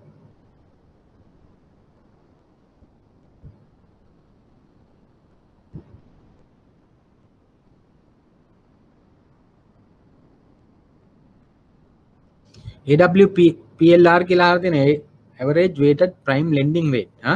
තෝක තමයි AWPLR. දැන්ට මම හිතන්නේ 100ට AWPLR 6.7 වගේ විතර වෙන්නේ. එතකොට ඒකට සාපේක්ෂව තමයි අපිට ණය වලට පොලි අනුපාතිකය තීරණය කරන්න වෙන්නේ. ඉතින් මේ ජෝන් කීල්ස් වගේ ආයතනයක් ඒගොල්ලන්ට ණය දෙන්න ගියොත් එimhe ඒගොල්ලෝ කියනවා ඒක AWPLR එකටම අපිට දෙන්න කියලා. හරි? ඒ කියන්නේ ලංකාවේ තියෙන ණයවල සාමාන්‍ය පොලි අනුපාතිකය තමයි ඒගොල්ලන්ට ණය ලබා දෙන්න පුළුවන්. නමුත් අපි අර ඉස්සෙල්ලා මම කියපු සිල්ලර බැංකු කරන්නේද ඒගොල්ලන්ට අපි 7ට 11යි කියලා කියන්නේ 104ක් විතර එකතු කරලා මම මේ අර නිවාස ණය සඳහා රජය දීපු ක්‍රමවේදය හරහා දෙන 107 ගැන අපි අමතක කරලා සාමාන්‍ය තත්ත්වය ගැන මම කතා කරේ. සාමාන්‍ය තත්ත්වයට දැන් මේ 107ක් විතර දෙනවා නම් 104ක් විතර එකතු කරලා තමයි අපි නිවාස ණය වගේ සාමාන්‍ය සිල්ලර ගනුදෙනු කරුවන්ට ලබා දෙන්නේ. ඉතින් 104ක වගේ ණයක් ලබා දෙන මේ විශේෂ තත්ත්වයන් යටතේ. හරි සාමාන්‍යයෙන් ඒත් 9 වගේ වට අවට තමයි ගොඩක් නිවාස ණය ගොඩක් වෙලාවට තියෙන්නේ. හරි? ඒක ඔයගලන්ගේ දැනීමට කිව්වේ AWPLR එක මතක තියාගන්න prime lending rate ණය ලබා දීම සඳහා භාවිතා කරන දර්ශකය. ඒ වගේම තැන්පතු වලට අපි ලබා දෙන දර්ශකය තමයි AWDR. average weighted prime deposit rate. හරි? එතකොට AWDR ඒක තමයි අපි භාවිතා කරන ක්‍රමවේදයන් දෙක. ඒතර AWDR ලංකාවේ දැන්ට තියෙන ප්‍රමාණය 4.5 වගේ අවට තමයි ගොඩක් වෙලාවට ලංකාවේ තියෙන්නේ. ඒ පිළිබඳව යම්කිසි අවබෝධ ඉඳලා හිටලා කෙටි ප්‍රශ්න වලට එහෙමවා තල්ලු කරලා දානවා. හරි. ඒතර මේ ආයතනික සහ සිල්ලර බැංකු කරන ඒගොල්ලන්ට වෙනස්කම් පහසුවෙන් හැකියාවක් තියෙන්න ඕනේ. මෙහා පැත්තේ පින්තූරේ ඒගොල්ලන්ට පොඩි හෝඩුවක් තියෙන රිලේෂන්ෂිප් එක සම්බන්ධතාවය ඉතාමත් වැදගත් මේ ආයතනක බැංකු කරණයට. මෙතන රිලේෂන්ෂිප් මැනේජර්ස්ලා කියලාමයි මේගොල්ලන් ඉන්නේ ඒ ආයතනයත් එක්ක සම්බන්ධ වෙන. එතකොට මේ රිලේෂන්ෂිප් මැනේජර්ස්ලා ඒ සම්බන්ධීකරණ නිලධාරීන් ගොඩක් වෙලාවට ගනුදෙනු කරන්නේ කටයුතු කරන්නේ එහා පැත්තේ ඉන්න ජෝන් කීල්ස් එකේ වගේ ආයතන වන ෆයිනෑන්ෂල් කන්ට්‍රෝලර් වගේ තාමත් ඉහළ නිලධාරීන්. හරි තාමත් ඒ කියන්නේ ගොඩක් වෙලාවට අධ්‍යක්ෂක මණ්ඩලයට පල්ලෙහාන් ඉන්න කණ්ඩායමත් එක්ක තමයි ඒගොල්ලෝ ගනුදෙනු කරන්නේ. තාමත් අධ්‍යක්ෂකින් බහුල සම්බන්ධීකරණය කියන්නේ ඒ තමන්ගේ කස්ටමර් සර්විස් එක උපරිම මට්ටමින් තියෙන්නත් ඕන. හරි? ඒ වගේ ආයතන මම හිතන්නේ ගොඩාක් සම්බන්ධතාවය අත්දැකීම් තියෙන කණ්ඩායමක් තමයි එකට එකතු වෙන්න ඕන. ඊට පස්සේ බලමු අපි පුද්ගලික බැංකු කරන්නේ පර්සනල් බැංකින් ගැන අපි කතා කරා. මේ සිල්ලර බැංකු කරන්නේම මම හිතන්නේ අපි ඒකෙම කොටසක් විදිහට මේක සැලකන්න පුළුවන්. පුද්ගලික බැංකු කරුවන් එතන පුද්ගලිකවම ඒගොල්ලන්ට විශේෂිත සේවාවක් ලබා දීම තමයි මේ යටතේ අපි කතා කරන්නේ. අපි මේ පුද්ගලික බැංකු කරන්නේදී ප්‍රභු ඉහළ ආදායම් වත්කම් සහිත ගනුදෙනු කරුවන් තමයි අපි මේ අපේ ඉලක්ක ගත වෙන්නේ. ඔයගොල්ලෝ දන්නවා මේගොල්ලන් ගාව තමයි ගොඩක් දීපල තියන්නේ මේගොල්ලන් ගාව තමයි ඩිපොසිට්ස් එහාටයි මෙහාටයි ඒගොල්ලන් දීපලක් ඉක්කොන්න පොඩ්ඩක් කල් තියාගෙන ඉන්නවා ඒවා ඩිපොසිට් එකක් බවට පරිවර්තනය කරනවා නැත්නම් ඔය ආයෝජනයක් විදිහට පාවිච්චි කරනවා බැංකුවල තියාගන්න පුළුවන් ඉතින් මේ ගනුදෙනුකාර කණ්ඩායමක් අපිට තියාගන්න පුළුවන් නම් බැංකුවක ශාඛාවක නැත්නම් අපේ ඒ පළාතේ ඉන්න ප්‍රධානම ව්‍යාපාරිකයන් වෙන්න පුළුවන් ඒ කණ්ඩායම අපි ගාව ඉන්න ඕනේ හරි ටොප් අපි නැත්නම් අපි කියන අපේ බැංකුවක ශාඛාවකින් top 10 top 20 කස්ටමර්ස්ලා කියන්න පුළුවන් හරි ඒවා ඒගොල්ලෝ තමයි අපිට තැන්පතු ලබා දෙන්නේ අපිට අමතර ගාස්තු ආදායම් ලබා දෙන්නේ ඒගොල්ලන්ගේ ව්‍යාපාර කටයුතු කරා ඒ වගේම ණය අරහා අපි ආදායම් උපයන්නේ ඒගොල්ලන්ගේ හරහා දැන් ඕනෑම ව්‍යාපාරයක් සම්බන්ධයෙන් සාකච්ඡා කරනකොට මේක අපිට සාකච්ඡා කරන්න වෙලා තියෙන මේක අත්‍යවශ්‍ය අංගයක් විදිහට මේ පැරටෝ මූලධර්මය අනුව පැරටෝ කියන පුද්ගලයා තමයි මේක මේ ව්‍යාපාර ක්ෂේත්‍රයට මම හිතන ඕනම ක්ෂේත්‍රයකට ගොඩක් වෙලට හඳුන්වලා දීලා තියෙන්නේ මේ 80-20 රූල් එක නැත්නම් 80-20 මූලධර්ම 80-20 රූල් එකෙන් කියන්නේ ගනුදෙනුකාරෝ ඒක ඕනෑම ආයතනයක ගනුදෙනුකරුවන්ගෙන් 20%ක් තමයි දායක වෙන්නේ ඒගොල්ලන්ගේ 80%ක ලාභදායිතාව.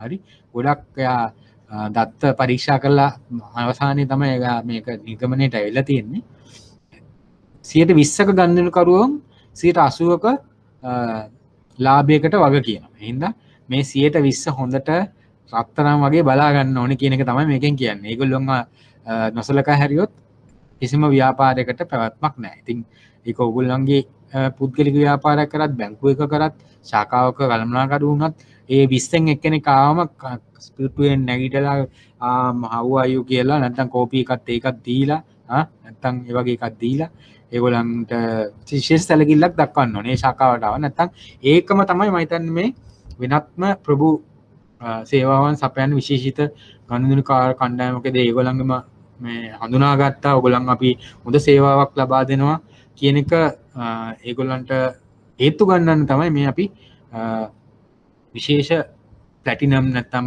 ප්‍රීමියම් සෙන්ටර්ස් විශේෂ ස්ථානවල සිටි ටවුන් එකේ නැත්නම් සිටි එකේ අපිගේ මේ ගනුදෙනුකරුවන්ට ඒගොල්ලන්ගේ කාර් එක පාක් කරලා ටක් ගාලා තමන්ගේ සේවාව ලබාගෙන යන්න පුළුවන් කෝපි එකක් බීලා යන්න පුළුවන් පහසුකම් තියෙනවා ඒ වගේම කස්ටමර් සර්විස් එකකින් උපරිම සුපිරි සේවාවක් ලබා දෙන්න පුළුවන් කණ්ඩායමක් හැම එක්කිනාටම කස්ටමර් සර්විස් දෙන්න බෑනේ ඔයගොල්ලෝ දන්නවනේ කවුන්ටර් එකට ගියාම ගන්න සල්ලි ටික ගන්නවා hina වෙන්නේ නැතුව එහෙම කම්ප්ලේන්ට් තියෙනවනේ නේද ශාඛාවලත් පොඩ්ඩක් hina වෙලා සල්ලි ටික ගන්න තව මොනවද ඔයගොල්ලන්ට ගනුදෙනුවක් කරන්න පුළුවන් ගනුදෙනුකරුවන්ගෙන් අහුවම ඔයගොල්ලන්ගේ අම්මා කෙනෙක් ආවම ඔයගොල්ලන්ගේ බබාලා ඉන්නවද ජූනි account එකක් ඕපන් කරන්න පුළුවන්ද hina වෙලා නැද්ද තව මොනවද ගනුදෙනුක මොන account එකක් ඕපන් කරන්න පුළුවන්ද ඒ වගේ දේවල් කතා කරන්න කියලා තියෙන්නේ ඉතින් අන්න ඒ වගේ ඒ ශාඛා මට්ටමේ නේද මෙතන අපි ගත්තොත් එimhe මේ වගේ ප්‍රීමියම් සෙන්ටර් වල ඊටමත් ඊට ඉහළ සුපිරි සේවාවක් ලබා ගන්න පුළුවන් ලබා දෙන්න පුළුවන් ඒගොල්ලොත් එක්ක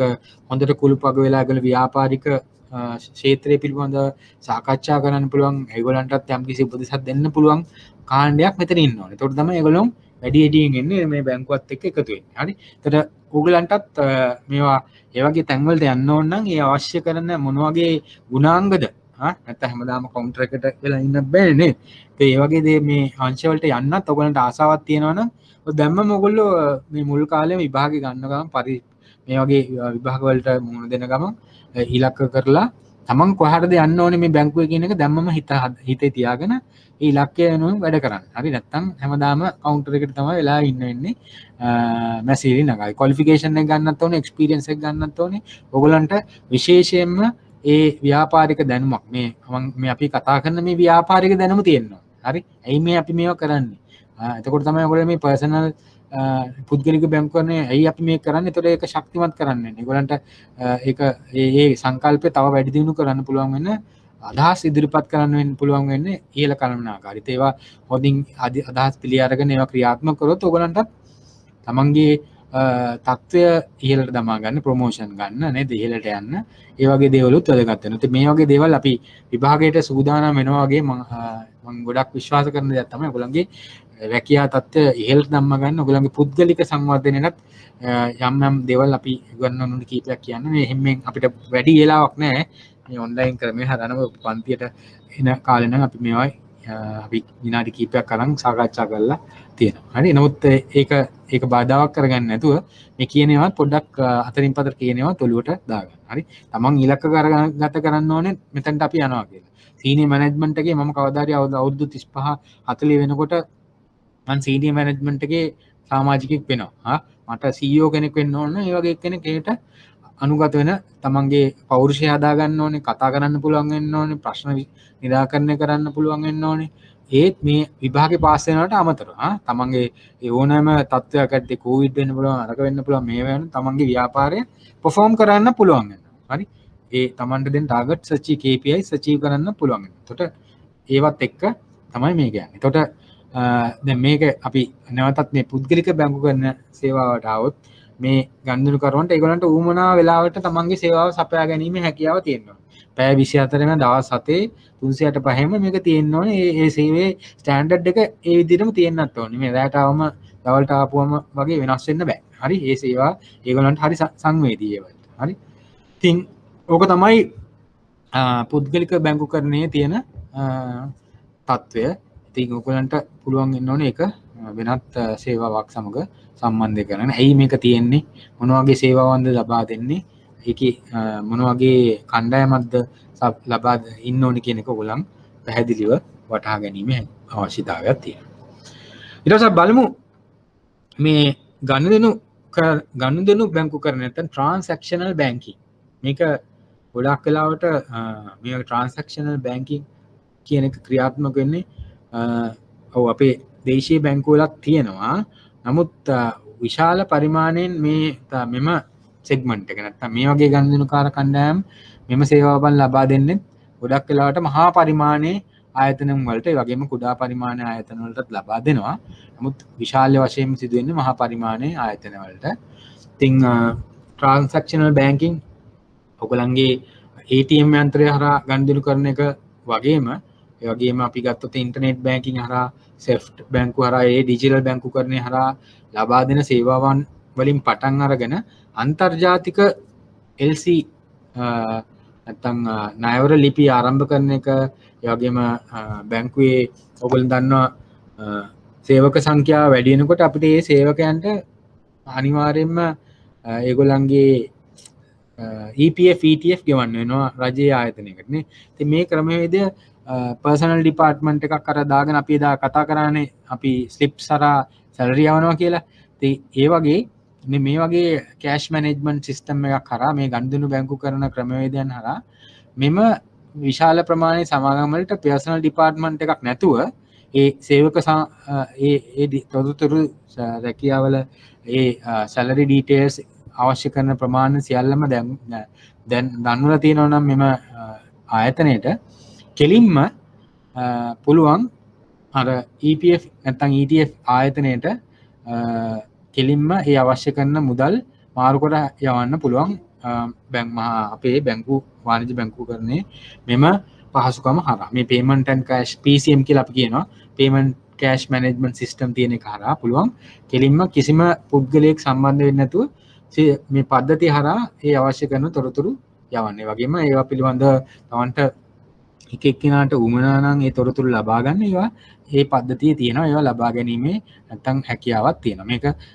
මධ්‍ය පරිමාණ සාමාන්‍ය 25 30ක් වැඩ කරන ස්ථානයක ඉඳන් මහා පරිමාණයේ 5000 වැඩ කරන ස්ථාන දක්වා මේක කරන්න පුළුවන්. ඉතින් මේ payment and cash system මේ වගේ මේ ක්‍රමවේදය හරහා තමයි ඕල් දන්නවා නම් මම EPF ETF ගැන උදාහරණයක් කිව්වා. දැන් සමහර අපි ගත්තොත් එහෙම ආයතන තියෙනවා.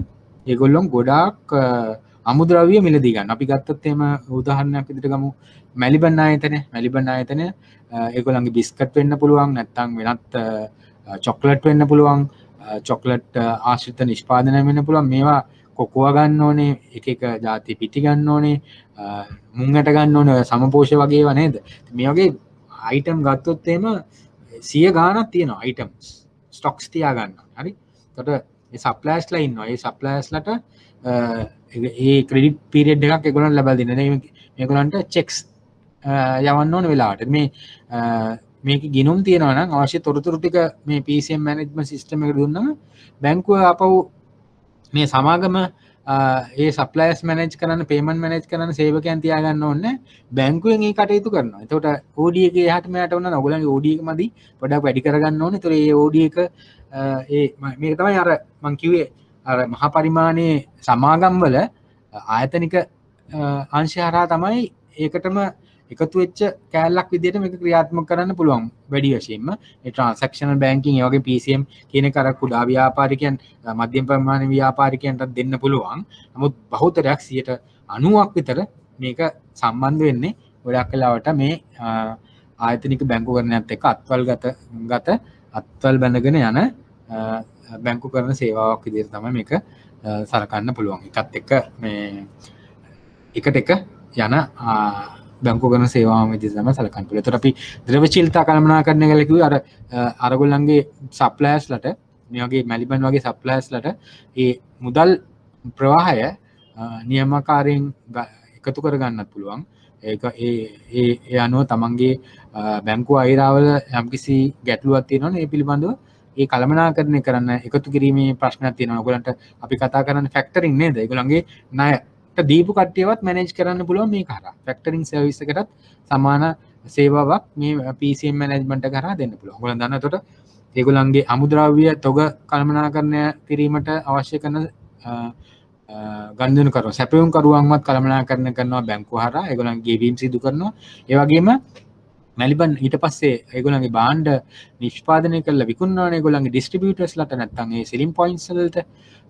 ඒගොල්ලන්ගෙන් ඒ ණය එකතු කරගෙන ඒ නැත්නම් ඒ චෙක්පත් ඒ තියෙන ණය එකතු කිරීම නැත්නම් චෙක්පත් වල ෆැක්ටරින් සර්විස් එක ඒ වගේ දේවල් නැත්නම් ණය ගැතියන්නුත් මිලදීගෙන අවශ්‍ය කරන පහසුකම් ලබා දීලා ඒ ද්‍රවශීලතා කළමනාකරණය කිරීම තමයි මේ කරා සිදු වෙන්නේ. ඒ වගේම අපි කතා කරා LC අන්තර්ජාතික වෙළඳාමේ නිරත වෙන කණ්ඩායම් ඉන්න පුළුවන් දෙපැත්තටම ආයනයන අපනයන ආනයන කරලා අපි ගත්තොත් එහෙම මාස් වගේ ආයතනයක් ඒගොල්ලොන් ෆැබ්‍රික් වගේ දේවල් නැත්නම් විශේෂිත නූල් විවිධ දේවල් අයිටම්ස් ඒගොල්ලොත් මේ සේවාව ලබා ගන්නවා. සප්ලයි චේන් එක ඒගොල්ලන්ගේ පිටරටටත් විහිදෙනවා. මේ හැම එකක්ම මැනේජ් කරන්න පුළුවන් ඒ මුදල් ප්‍රවාහයන් ගලා යන ක්‍රමවේදයක්ට හරියන සුදුසු විසඳුම් මූල්‍යමය විසඳුම් තමයි මේ ගනුදෙනුකාර බැංකුකරණය හරහා ලබා දෙන්නේ. හරි. ඉතින් මේකෙන් අපි මම ඉස්සෙල්ලා කතා කරපු කොමිස් ආදායම තර කරගන්න හැකියාවක් ලැබිලා තිනවා. අපි නූතන බැංකුකරණේ අපි ලාභය ගත්තොත් එහෙම වැඩි ප්‍රතිශතයක් මේ කොමිස් ආදායම ලබා ගන්න හැකි වෙලා තියෙන මේ payment and cash management system නැත්නම් ගනුදෙනු බැංකුකරණය පුළුල් කිරීම හරහා තමයි අපිට මේ ගනුදෙනු ගාස්තු ආදායම් පදනම වැඩි කරගන්න පුළුවන්. ඉතින් ගනුදෙනුකාර පදනම මේ වගේ කණ්ඩායම් හරහාත් අපිට ලබා දීමේ හැකියාවක් තියෙනවා. එතකොට මේ කණ්ඩායම අපි අන්තර්ජාතික ගනුදෙනු කරන්න ඒගොල්ලන්ට පහසුකම් ලබා දෙන්න ඕන නම් අපිට මේ පහසුකම නැත්තම් මේ මූල්‍ය විසඳුම් ලබා දීමේ හැකියාවක් තියෙනවා. අපේ බැංකුවේ මේ ගනුදෙනුකාර බැංකුකරණය සම්බන්ධ විශේෂඥ දැනුමක් තියෙන ඒ පද්ධතිය සිස්ටම්ස් තියෙන ඒ සියල්ලම අපේ බැංකුව සතුව තියෙන්න ඕන. අපිට අවශ්‍ය කරන යටිතල පහසුකම් තියෙන්න ඕන. ඒ ඉලෙක්ට්‍රොනික ගෙවීම් ක්‍රමවේදයන් සිදු කිරීමට හැකියාව තියෙන්න ඕන. නැත්නම් ස්විෆ්ට් වගේ ක්‍රමවේදය හරහා අපි අන්තර්ජාතික ගෙවීම් පියවීම් වලදී ඒ පණිවිඩ යැවීම් සිදු කරන්නේ ස්විෆ්ට් වගේ මෙසේජ් ක්‍රමයන් හරහා. ඉතින් ඒ ක්‍රමවේදයන් හරහා ඒ අවශ්‍ය කරන තාක්ෂණික මෙවලම් ටූල්ස් සිස්ටම්ස් ඔක්කොම තියෙන්න ඕනේ අපි බැංකුවක් විදියට ඉස්සරහට යන්න නම් මේ මං දැන් මේ කියන ගනුදෙනුකාර කණ්ඩායම එකතු කරගන්න නම් තාක්ෂණයත් එක්ක මුහු වෙච්ච ඉතාමත් ඉහළ තාක්ෂණය ලෝකේ අංක 1 තාක්ෂණයත් එක්ක සම්බන්ධ වෙලා තියෙනවා. රයිට්. අපි ක්‍රම 3ක් විතර අපි සාකච්ඡා කරා. මොනවා හරි ගැටලු තියෙනවද කට්ටියට? මට වතුර ටිකකුත් බොන්න ඕන.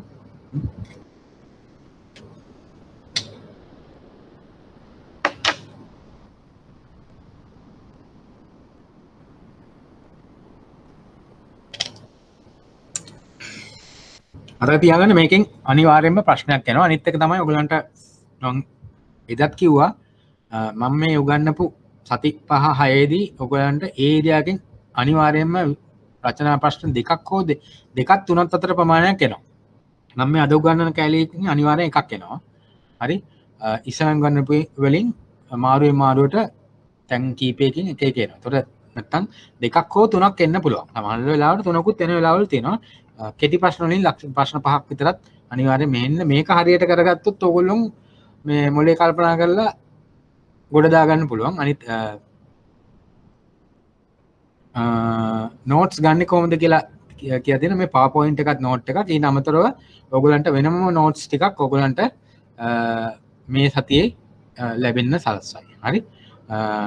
එතකොට ඔයගලන්ට වෙනම නෝට් සෙට් එකකුත් තියෙනවා.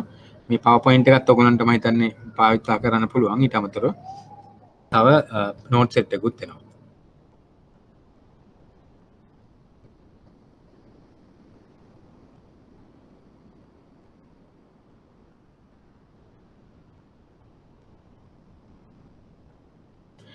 තව ක්ලාස් කෙස් කීයක් තියෙනවද කියලා අහන්නේ. අද අපි තීරණය කරමු හැන්දෑවට මේ අද ඉවර කරන ප්‍රමාණය අනුව අනිවාර්යයෙන් එකයි තියෙන්නේ වැඩි වුණොත්. ඒක 17 18 නිවාඩුනේ 24 තමයි එහෙම වුණොත් තියන්න වෙන්නේ. හරි. ඊට පස්සේ අහනවා තව කෙනෙක් සල්ලි ගෙවනකොට පිටරට US ඩොලර් තියෙන රේට් එකටද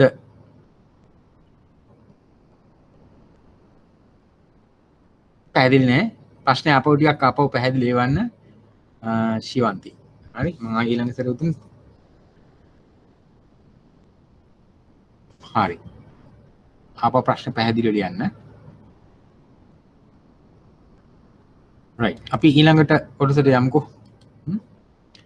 ඊට අපි ඊළඟට සාකච්ඡාවට යමු කරන්නේ අක්වරල බැංකුකරණය සම්බන්ධයෙන්. offshore banking කියලා අපි මේකට කියන්නේ ඉංග්‍රීසියෙන්. අක්වරල බැංකුකරණයේදී ගොඩාක් වෙලාවට මේ අක්වරල බැංකුකරණයේ යෙදෙන්නේ විදේශ බැංකු. හරි. මේ ක්ෂේත්‍රයේ වැඩියෙන් ඉන්නේ ඒගොල්ලන්ගේ විදේශීය බැංකු තමයි ඉන්නේ. ස්ටෑන්ඩඩ් චාර්ටර්ඩ් බැංකුව වෙන්න පුළුවන්. ඒ වගේම HSBC බැංකුව වෙන්න පුළුවන්. ඒ වගේ සමාගම් තමයි මේ ක්ෂේත්‍රයේ වැඩියෙන් ඉන්නේ. ඔයගලන්ට මේකේ යම්කිසි මිම්මක් ගන්න ඕන මම තවත් කාරණයක් පැහැදිලි කරන්න. ස්ටෑන්ඩඩ් චාර්ටර්ඩ් ඒ වගේම HSBC බැංකුවේ ඔයගොල්ලෝ ශාඛා දැකලා තියෙනවද? මම දැන් කොළඹ අවට කීපයක් තියෙනවා. ඊට අමතරව මම හිතන්නේ නුවර ඇති. ඊට අමතරව මගේ මතකේ නෑ මේ වගේ ශාඛා කොළඹින් පිට තියෙනවා. හරි. මේගොල්ලන්ගේ ඉලක්කයම මේ කොළඹ offshore banking. ඒ කියන්නේ ඒගොල්ලන්ගේ රටවල එංගලන්තය හරි නැත්නම් වෙනත් රටවල විදේශ රටවල ලංකාවේ ගොඩාක් BOI සමාගම් තියෙනවා. BOI වල නැත්නම් Unilevers කියන්නේ නැත්නම් මල්ටිනේෂනල් සමාගම් තියෙනවා. හරි. ඉතින් ඒ සමාගම් වල ඒගොල්ලන්ගේ ව්‍යාපාරිකයන්ගේ ඒ බිස්නස් එක ගන්න තමයි මෙහෙ ඇවිල්ලා ඒගොල්ලෝ ව්‍යාපාරය කරන්නේ. ඒතර අපිට ඒගොල්ලොත් එක්ක ෆයිට් කරලා තමයි ඒගොල්ලන්ගේ ඔය Unilevers හරි ඒ වගේ විදේශ සමාගම් නැත්නම් BOI එකේ ක්‍රියාත්මක වන විදේශ සමාගම් වල ගිණුම් නැත්නම් ඒගොල්ලන්ගේ ව්‍යාපාර වලින් කොටසක් අපේ බැංකු වලට ගන්න පුළුවන් ඉන්නේ ඒගොල්ලොත් එක්ක හරියට ඒගොල්ලන්ට සමාන සේවාවක් සැපයුවොත් තමයි. හරි. ඒගොල්ලන්ට මෙතන ලොකු බැංකු යම් ආකාරයකට කරනවා පළවෙනි උඩ කීපය. මොකද තාමත් තරංකාරී තත්ත්වයක් තියෙන්නේ. හරි.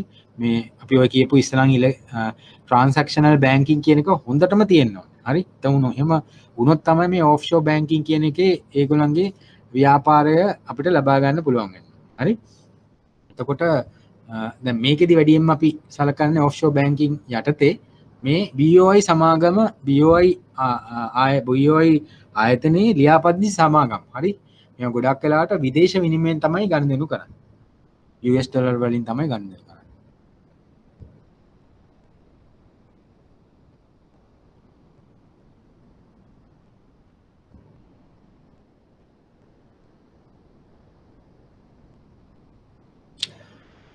මොහොතකට සම්බන්ධතාවය ගිලිවුණ හරි දැන් හරියට. එතකොට BOI සමාගයේ ලියාපදිංචි සමාගම් වල විශේෂයෙන්ම විදේශ විනිමයෙන් ගනුදෙනු කරන කාණ්ඩවලට තමයි මේක මෙම සේවාව සපයන්නේ. අපි මම අර කියන්න ආපු කාරණේ කිව්වොත් එහෙම ලංකාවේ ලාභ සම්බන්ධිතර ගනුදෙනුකාර පදනම ගැන අපි කතා කරානේ. අපිට තොරතුරු ටිකක් අමාරුයි ජාතික රජයේ බැංකු ගැන ටිකක් අමාරුයි. තොරතුරු ටිකක් එනවා අඩුයි. නමුත් අනිත් බැංකු ගොඩක් තොරතුරු පුද්ගලික මාධ්‍යවල ඔයගොල්ලෝ දන්නවනේ. මාධ්‍යයෙන් අනිවාර්යයෙන්ම තම ගිනුම් වාර්ෂික වාර්තා අනිවාර්යෙන් අවුරුද්දක් පමණ නිකුත් කරන්න ඕනේ. ඒ වගේම කාර්තුවකට සැරයක් ඒ අදාළ ගිනුම් විශේෂයෙන්ම සියලුම ප්‍රධාන පෙළේ පුවත්පත්වල පළ කරන්න ඕනේ. ඒක මේ මහ බැංකුවේ නියම කරන ලද කොන්දේසියක්. ඒක අනිවාර්යයෙන්ම ස්ටොක් එක්ස්චේන්ජ් එකේ වගේම කොළඹ කොටස් පෙළෙන්ද පොලේත් අවශ්‍යතාවයක්. ඒවන් අනිවාර්යයෙන්ම නිකුත් කරන්න ඕනේ. එහෙම ගත්තොත් අපි ගත්තොත් ලංකාවේ තියෙන ප්‍රධාන දැන් මේ ළඟදී අපේ සියලුම වාර්ෂික වාර්තා නිකුත් වුණා. ඒ අතර මම හිතන්නේ බිලියන කමර්ෂල් බැංකුව HNB බැංකුව බිලියන 10 වට තමයි ඒගොල්ලන්ගේ ලාභය තියෙන්නේ. බිලියන 10. ඊට පස්සේ අපි ගත්තොත් එහෙම සම්පත් ඒ වගේ බැංකු බිලියන 7-8 වගේ NDB බැංකුව බිලියන 5 ඒ වගේ අවට තමයි තියෙන්නේ. NTB සේලාන් DS බිලියන 3 අවට. ඒ වගේ තමයි මේ ලාභය සම්බන්ධ වෙලා තියෙන්නේ. ඒ හැම බැංකුවකම අපි කමර්ෂල් බැංකුවේ තියෙන ශාඛා 200 ගාණක් විතර. HNB බැංකුවේත් ඒ වගේම. හරි 300කට ආසන්න තියෙන. එහෙම කරලා තමයි ඒගොල්ලෝ බිලියන 10 විතර අරන් තියෙන්නේ. නමුත් ඔයගොල්ලෝ දන්නවද HSBC බැංකුව සහ ස්ටෑන්ඩඩ් චාර්ටර්ඩ් බැංකුව එච්චර ශාඛා නැතුව ඒගොල්ලන්ගේ ලාභය ඊට වඩා වැඩි. බිලියන 15 ඒ වගේ අවට තමයි තියෙන්නේ. ඉතින් ඒගොල්ලොන් ඒ කියන්නේ එම ලාභය සම්පූර්ණයෙන්ම උපයගෙන තියෙන අපේ සිල්ලර් ගණන්දනුකරුවන් එක්ක සම්බන්ධ වෙලා නෙමෙයි. ඒගොල්ලෝ ඒගොල්ලොන්ගේ ව්‍යාපාර කරන ඉතා විශාල මහා පරිමාණ සමාගම් එක්ක ගනුදෙනු කිරීමෙන් තමයි ඒගොල්ලෝ එම ව්‍යාපාරය සාර්ථක කරගෙන තියෙන ලාභය ලබා දෙන එක. නමුත් අපිට තියෙන අවාසිය තමයි අපේ ලංකාවට ඒගොල්ලෝ අපේ මේ ලංකාවේ සමාගම් විදිහට හිටියට මේ බැංකුත් ඒ ලාභය සම්පූර්ණයෙන්ම ඒගොල්ලන්ගේ පිට රටවලට යවනවා. හරි. නමුත් එකම වැඩේ තියෙන දැන් මේ සමාගම් BOI සමාගම් වල විශාල ප්‍රමාණයක් අපේ කණ්ඩායම් වැඩ කරනවා. ඉතින් නේද? ඉතින් වැඩ කළා ඒගොල්ලන්ගේ ජීවිත සාර්ථක කරලා තියෙනවා. ඒගොල්ලන්ගේ ආදායම් තුලින් මුදල් සංසරණය වෙනවා. ඒ වෙනම වාසි තියෙන ආර්ථිකයට. නමුත් මේ සල්ලි ටික බැංකු විදේශ බැංකු ඉතාමත් කාර්යක්ෂමව ක්‍රියා කරොත් එම ඒගොල්ලෝ වැඩි ප්‍රමාණයක් එළියට යනවා. ඒක යම්කිසි ආකාරයකින් රටේ ආර්ථික තත්ත්වය ගත්තොත් එහෙම ඉතාමත් කනගාටුදායක තත්ත්වයක් අපිට ඒවා ටික රඳවා ගන්න පුළුවන් අපේ ආර්ථිකයට ඉතාමත් ශක්තියක්. මොකද මේ ඔක්කොම ඩොලර් වලින් ඉන්නේ නේද? ඒකට ඔය ණය ගෙවන්න අනම්මනම් කරදර වෙන්න ඕනෙත් නැහැ. හරි කොහොමත් මේ ක්‍රමයේදී අපිට මේ ක්‍රමයෙන් එළියට යන්න හැකියාවක් නැහැ. මොකද මේක තමයි දැන් ස්ථාපනය වෙලා තියෙන ක්‍රමය. එතකොට අපි ඉස්සරහට යනවා නම් මේ අක්වැරල බැංකුකරණය සම්බන්ධයෙන් විදේශ විනිමය මගින් තමයි මේගොල්ලෝ ගනුදෙනු කරන්නේ. මොකද ඒගොල්ලන්ගේ මුදල් ලංකාවට ඇවිල්ලා තියෙන්නේ ඍජු විදේශ විනිමය ආයෝජන විදිහට FDIs විදිහට. අපි එදා කතා කරපු ගිණුම් මොනවද අපිට කිව්වොත් එහෙම මේ විදිහට BOI ආයතනයට තමන්ගේ ඍජු විදේශ විනිමය ලබා දෙන ගිණුම් වර්ගය මොකද්ද? අපි විදේශ විනිමය ගිණුම් කතා කරානේ. මේ විදේශ විනිමය ඍජුව ලංකාව මේ වගේ බැංකු ක්ෂේත්‍රයෙන් එන විදේශ විනිමය අලුත් විදේශ විනිමය පනතෙන් හඳුන්වා දීපු ගිණුම කාට හරි කියන්න පුළුවන්ද?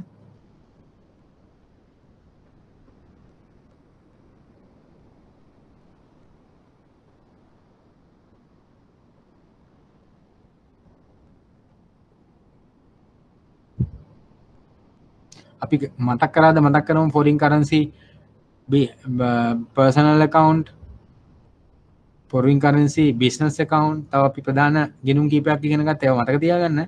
foreign currency inward investment account කියලා මතකද ඉගෙන ගත්තා. IIA inward investment account එකෙන් තමයි මේ වගේ පිට රටවල ඍජු විදේශ විනිමය ලංකාවට එන්නේ. ඒ වගේම මේකවල ලාභය එළියට ගෙනියන්නේ. අපි එදා කතා කරා foreign currency වලින් අපි ගිණුමක් කතා කරා. මොකක්ද ඒක? outward investment account. ඒක හරහා තමයි ඒගොල්ලන්ගේ ලාභය එළියට ගෙනියන්නේ. හරි.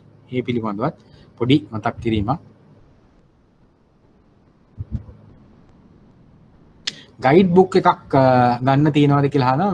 මම හිතන්නේ අපේ නෝට්ස් වලට අමතරව වෙනමම ඔයගලන්ට IBSL එකකින් අහන්න පුළුවන්. වාණිජ්‍ය බැංකු කරන්නට වෙනමම වෙනමම පොතක් තියෙනවා.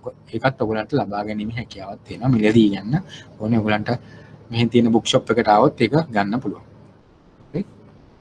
right අපි නැවතත් පාඩමට නිකුත් වෙමුකෝ. right විදේශීය ගනුදෙනුකරුවන් තමයි අපේ මේකේ ඉලක්ක කණ්ඩායම. හරි අපේ තවත් ගනුදෙනුකාර කණ්ඩායමක්.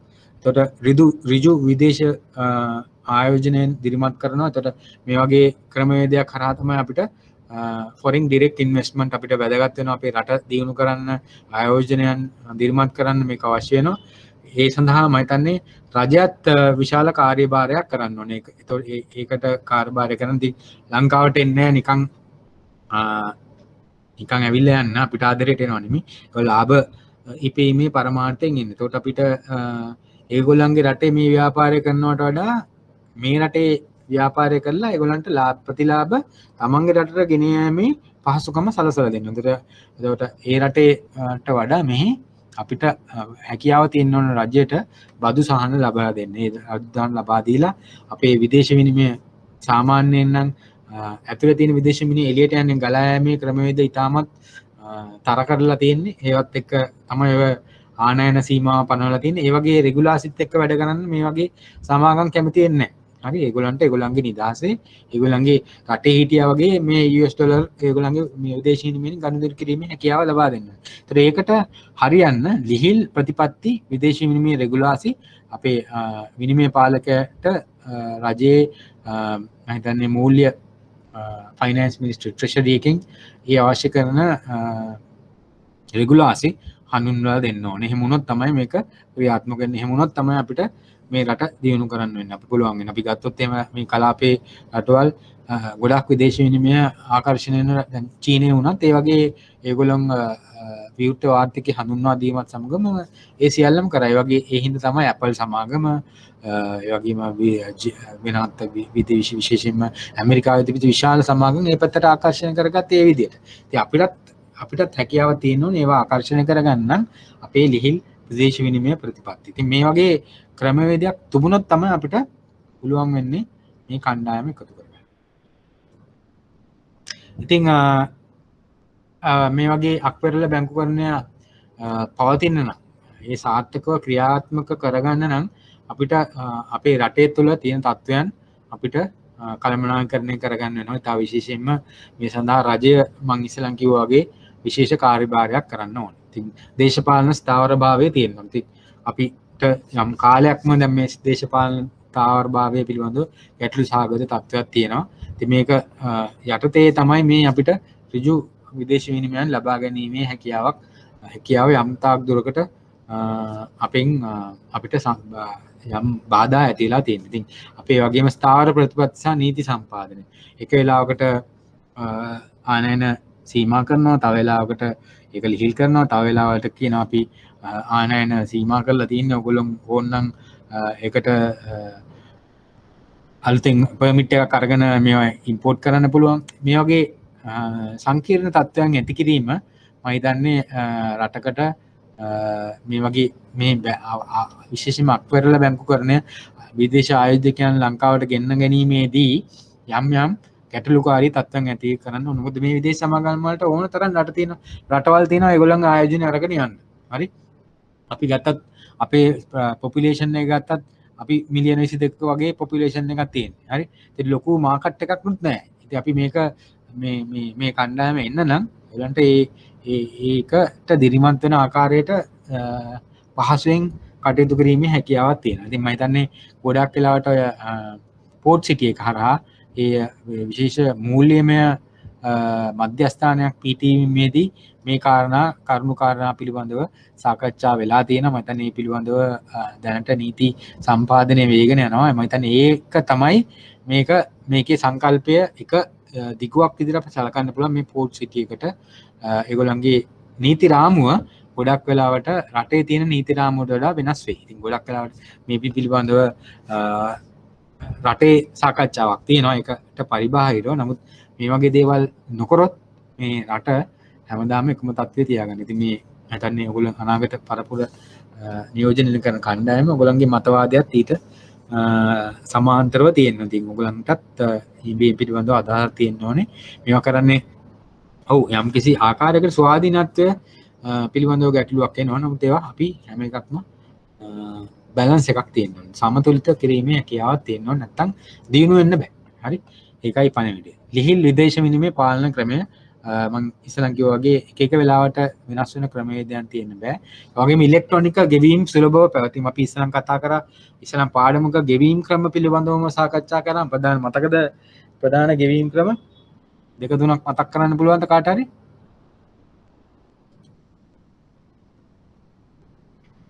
ප්‍රධාන ගෙවීම් ක්‍රම ඉලෙක්ට්‍රොනික ගෙවීම් ක්‍රම දෙක තුනක් මතක් කරන්න පුළුවන්ද කාට හරි? ස්ලිප්ස් ඔව්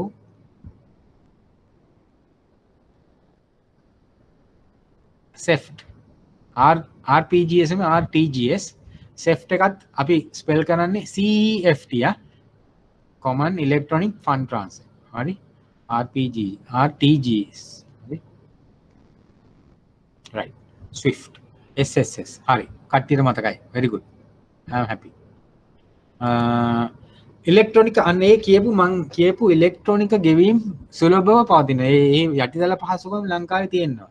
ඒ වගේම අපේ මම හිතන්නේ ඉන්ටර්නෙට් කනෙක්ෂන් හරි ඒ වගේ ෆයිබර් ඔප්ටික් තාක්ෂණය හරහා තාමත් වේගයෙන් අපිට data හරහා එකතු වීමේ හැකියාව තියෙනවා. ඒ වගේ ඒ යටිතල පහසුකම් කියන්නේ පාරවල් ඒ වගේම මේ වගේ ඉලෙක්ට්‍රොනික ගනුදෙනු ක්ෂණිකව සිදුවීම අපි දන්නවා RTGS වලින් gross මේකින් ක්ෂණයෙන් එහා පැත්ත අප්ඩේට් වෙනවා කියලා කියවනේ අපි මේ පැත්ත කරනකොට එහා පැත්තෙන් තප්පර ගානක් ඇතුළත ඒ ගනුදෙනුව අප්ඩේට් වෙනවා නේද?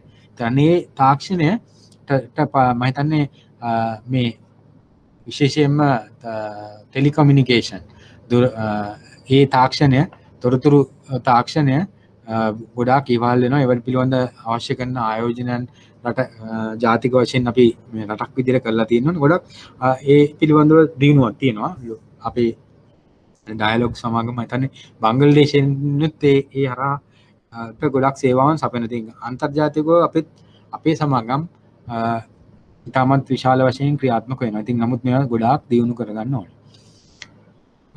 ඉතින් මේ හරහා අපි වැඩියෙන්ම කතා කරේ ඉස්ලාම ඉලක්කකාද ගනුදෙනුකාර කණ්ඩායම තමයි BOI ආයතනයේ අනුමත විදේශීය හා දේශීය ආයතන. විදේශීය අනුමත කරන්න පුළුවන් මේ අපි දේශීය ආයතන වලටත් BOI රෙජිස්ටර් වෙන්න පුළුවන්. ඒගොල්ලොන්ට පුළුවන් නම් ඒගොල්ලන්ගේ ව්‍යාපාරයෙන් විදේශී විනිමය උපයනවා කියලා ඒගොල්ලන්ට ඔප්පු කරන්න පුළුවන් නම් ඒකට අවශ්‍ය කරන තොරතුරු ඒගොල්ලෝ ව්‍යාපෘති වාර්තා ඒවා සපයන්න පුළුවන් නම් ඒගොල්ලන්ගේ ගනුදෙනුකරුවන් පිටරට ඉන්න කවුද ඒ සියලුම තොරතුරු සපයන්න පුළුවන් නම් BOI ආයතනයේ අනුමත විදියට අනුමත කරන්න පුළුවන් දේශීය ආයතන වලට එකක් මතක තියාගන්න දේශීය සහ විදේශීය කියන ආයතන දෙකම මේ හරහා ක්‍රියාත්මක වෙනවා.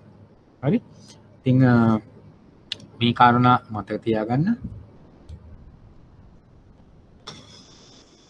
right අපි දැන් කතා කරා ක්‍රම රීටේල් බැංකින් සිල්ලර් බැංකුකරණය ඊට පස්සේ කෝපරේට් බැංකින් ආයතනික බැංකුකරණය ට්‍රාන්සැක්ෂනල් බැංකින් පර්සනල් බැංකින් ඊට අන්තිමට අපි කරා අක්වරල බැංකුකරණය.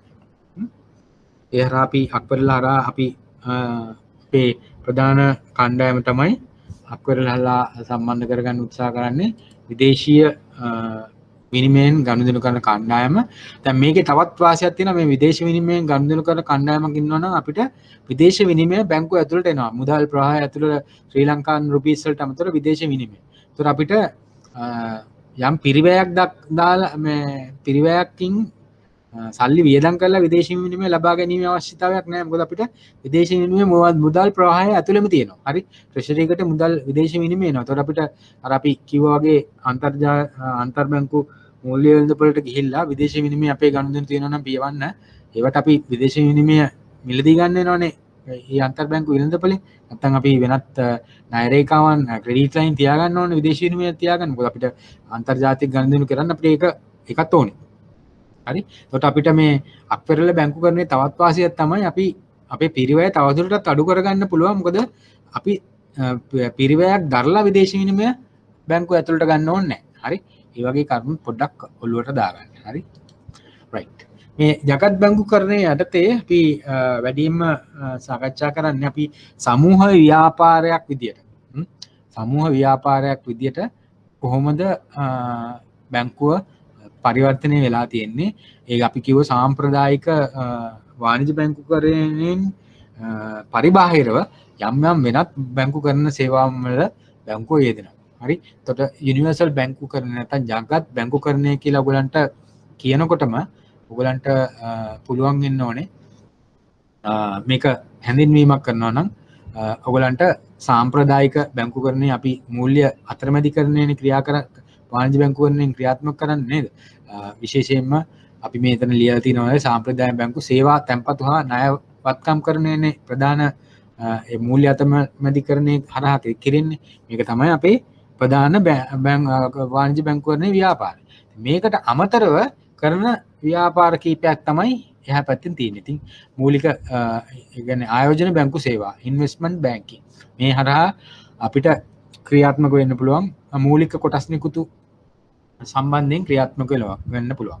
ඒ වගේම කොටස් තරවකාර සමාගම් කළමනාකරණය කරන්න පුළුවන්. හරි. මේ වගේ ව්‍යාපාර වල එන්න පුළුවන්. ඉතින් කොළඹ කොටස් වෙළඳපොළට ආයෝජන කරන කණ්ඩායම් සම්බන්ධයෙන් ක්‍රියා කරන බ්‍රෝකර්ස්ලා ඉන්න වෙනමම සමාගමක් මේ වගේ සමාගම් ගොඩක් වෙලාවට බැංකුව වෙනම තියෙනවා.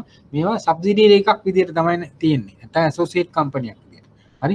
ඉතින් මේ වගේ බැංකුවේ කොටසක් නෙමෙයි බැංකුව සමූහ ව්‍යාපාරය. ඔයගොල්ලෝ දන්නවනේ සමූහ ව්‍යාපාරයක් කියන්නේ මොනවද කියලා? ඒවයි විවිධ ව්‍යාපාර තියෙනවා.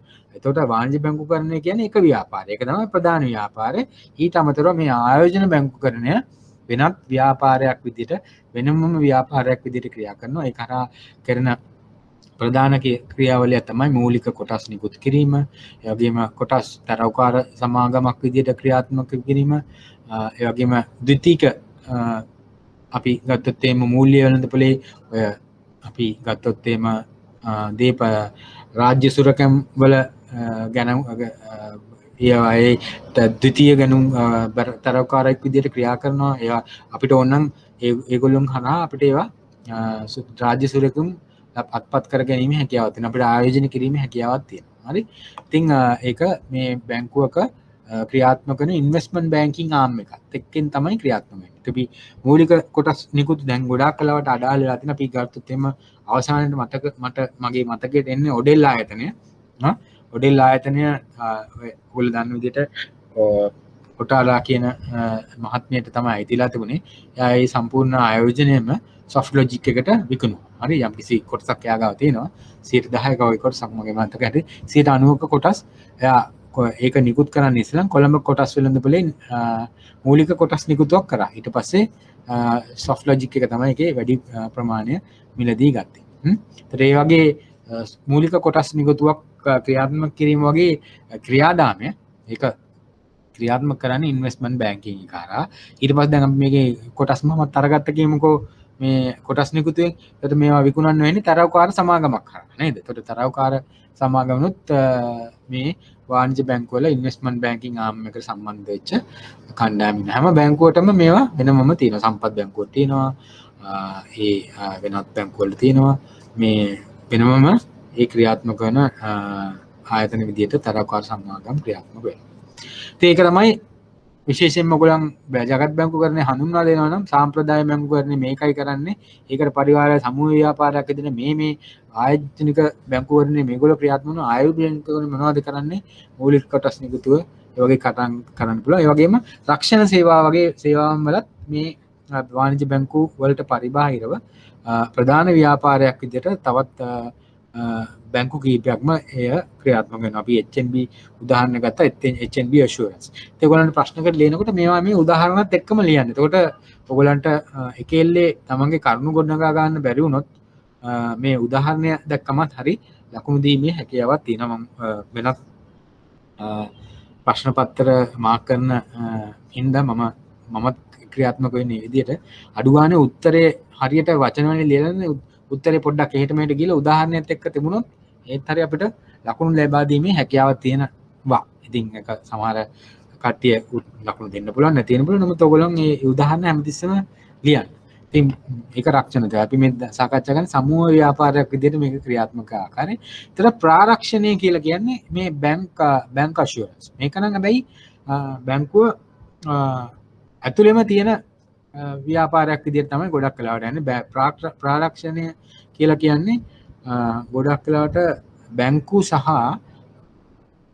විශේෂයෙන්ම ජීවිත රක්ෂණ සමාගම් එකතු වෙලා තමන්ගේ ව්‍යාපාරය ජීවිත රක්ෂණ ව්‍යාපාරයේ විශේෂයෙන්ම ඒගොල්ලන් පුළුල් කිරීමට බැංකුත් එක්ක එකතු වෙලා කටයුතු කරනවා. එහෙනම් මොකක්ද ඒගොල්ලෝ කරන්නේ? ඒගොල්ලෝ ජීවිත රක්ෂණ සමාගම් බැංකුවේ තියෙන කස්ටමර් බේස් එක පෙනිට්‍රේට් කරන්න. නැත්නම් ඒවා ආකර්ෂණය කර ගැනීම තමයි බලාපොරොත්තුව. ඕගොල්ලෝ දන්නවා ජීවිත රක්ෂණ ක්‍රමවේදය ක්‍රියාත්මක කරන ඒගොල්ලන්ගේ ඉන්ෂුරන්ස් ඒජන්ට්ස්ලා නේද? නැත්නම් ඒගොල්ලන්ට අපි කියන ඒගොල්ලන් නම් කියන්නේ එක එක ඉන්ෂුරන්ස් ප්‍රොෆෙෂනල්ස් කියනවා, නැත්නම් ඉන්ෂුරන්ස් ඒජන්ට්ස්ලා කියනවා, නැත්නම් ඉන්ෂුරන්ස් කොමරි ඉන්ෂුරන්ස් විකුණන එක තමයි ඒගොල්ලෝ කරන්නේ. හරි. එතකොට ඒකම ඒගොල්ලොන් අපේ මේ බැංකුවේ අපිට ගෙනුම් තියෙන අපේ විශාල ඝන ප්‍රමාණයේ ගනුදෙනුකරුවන්ගේ සම්බන්ධතාවය කාත් එක්කද තියෙන්නේ? ගොඩක් වෙලාවට කළමනාකරුත් එක්ක තියෙනවා. මේ ප්‍රධාන සම්බන්ධකාරත්වයක් තියෙනවා. ඊට පස්සේ ඒක ඒ ගිණුම හැන්ඩල් කරන අපේ රිලේෂන්ෂිප් මැනේජර්ත් එක්ක තියෙනවා. ඉතින් මේගොල්ලෝ ඒ ක්‍රියා කරන ඒගොල්ලන්ගේ ක්‍රමවේදය තමයි අර අපේ ගනුදෙනුකරුට කියවනවා මේ වගේ ඉන්ෂුරන්ස් එකක් තියෙනවා ඔයගොල්ලන්ට හොඳයි. ඔයගොල්ලෝ පොඩ්ඩක් මේ ඉන්ෂුරන්ස් එකක් ගත්තොත් ඔයගොල්ලන්ට ඔයගොල්ලන්ගේ යම් අවදානම් අඩු කරගන්න පුළුවන් කියලා අපේ මේ කළමනාකරු සහ අපේ නිලධාරි මහත්මයා හරහා කියා ගන්න. කිව්වම මේ අපේ ගනුදෙනුකාර හරි සුවදයින් අපේ කණ්ඩායමත් එක්ක ඒගොල්ලන් අර ඒජන්ට්ලා කියලා විකුණනවට වඩා අපේ මේ මැනේජර් කිව්වම ඒක විකිනෙන්න තියෙන chance එක වැඩි. ඒ ක්‍රමයේදී තමයි ඒගොල්ලෝ ඒ විකිනීම. ඒ කියන්නේ ඒගොල්ලන්ගේ ඉන්ෂුරන්ස් විකිනීමට භාවිතා කරන තාමත් මං කිව්වොත් කපටි ක්‍රමවේදයක් කියලා තමයි හඳුන්වන්න පුළුවන්. ඉතින් ඒ හරහා මොකද ඒගොල්ලොන් බැංකුවටත් යම්කිසි ලාභයක් දෙනවා. අපි අර ඉන්ෂුරන්ස් ඒජන්ට් ඔයගොල්ලන් 130ක වගේ ප්‍රතිලාභයක් ලබා දෙනවනේ. ඒ 130 බැංකුවට ලබා දෙනවා. ඉතින් අපිටත් ඉතින් අමතර ආදායම අර ගාස්තු ආදායම තර කරගන්නත් මේක ක්‍රමවේදයක්. ඉතින් ඒකටත් බැංකු ගොඩක් වෙලාවට මේ නූතන බැංකුකරණේ මේ ගාස්තු ආදායම වැඩි කරන ඕනෑම ක්‍රමවේදයකට විරුද්ධව ඉදිරිපත් වෙනවා. ඒක තමයි මේ ආදායම් කර ප්‍රතිලාභයක් ලබා දෙන්න මේ පොලි ආදායම විතරක් මදිනේ, ශුද්ධ පොලි ආදායම විතරක් මදිනේ, අනිත් සියලුම ක්‍රමවේදයන් භාවිතා කරනවා. එතකොට මේ ප්‍රාරක්ෂණය කියන්නේ ඒ වගේ ක්‍රමවේදයක්. ඉතින් ඒ හරහා සේවකයන්ටත් යම් ඉන්සෙන්ටිව්ස් ලබා දීලා ඒගොල්ලන්ගේ ව්‍යාපාරය දියුණු කරනවා. ඉතින් අපි සමූහ ව්‍යාපාරයක් විදියට බැංකුව ඇතුලේ ක්‍රියාත්මක වෙන ව්‍යාපාර වගේම පරිබාහිරව නැත්නම් සබ්සිඩියරි එකක් විදියට උප ඒකකයන් විදියට ක්‍රියාත්මක වෙන අවස්ථාවනුත් ගැන තමයි මේ යුනිවර්සල් බැංකින් ගැන අපි සාකච්ඡා කරනකොට කියන්න තියෙන්නේ. රයිට්. ඊට අපි කතා කරමු මේ ජගත් බැංකුකරණය නැත්නම් යුනිවර්සල් බැංකුකරණයෙන් අපිට තියෙන්න පුළුවන් මොනවද වාසි බැංකුවක් විදියට, ඒ වගේම අවාසි, ඒ වගේම මොකද්ද මේකේ තියෙන බැංකුවට තියෙන බලපෑම. හරි. අපි ගත්තොත් එහෙම ජගත් බැංකුව යුනිවර්සල් බැංකින් වලදී එක එක සේවාවන්. ඉතින් වාණිජ්‍ය බැංකුකරණ, ආයෝජන බැංකුකරණ, ඉන්ෂුරන්ස්. ඉතින් බැංකු ගනුදෙනුකරුගේ පැත්තෙන් ගත්තොත් එහෙම ඒගොල්ලන්ට තියෙන වාසි තමයි one stop shopping නේද? ඒ එක තැනකට ආවම ඒගොල්ලන්ගේ වාණිජ්‍ය බැංකුකරණ කටයුතු කරගන්න පුළුවන්. වගේම ආයෝජන බැංකුකරණ කටයුතු කරගන්න පුළුවන්. රක්ෂණ Tamanට අවදානම් තියෙනවා නම් ඒවා පිළිබඳ උපදෙස් ලබාගෙන ඒ කටයුතුත් ලබා ගන්න පුළුවන්. එකම තැනකට ආවම ඔක්කොම ටික කරගන්න පුළුවන්. ඒක තමයි ගනුදෙනුකරුගේ පැත්තෙන් ගත්තොත් එහෙම ඒගොල්ලන් තියෙන වාසිය. හරි. එතකොට අපි ගත්තොත් එහෙම හරිද?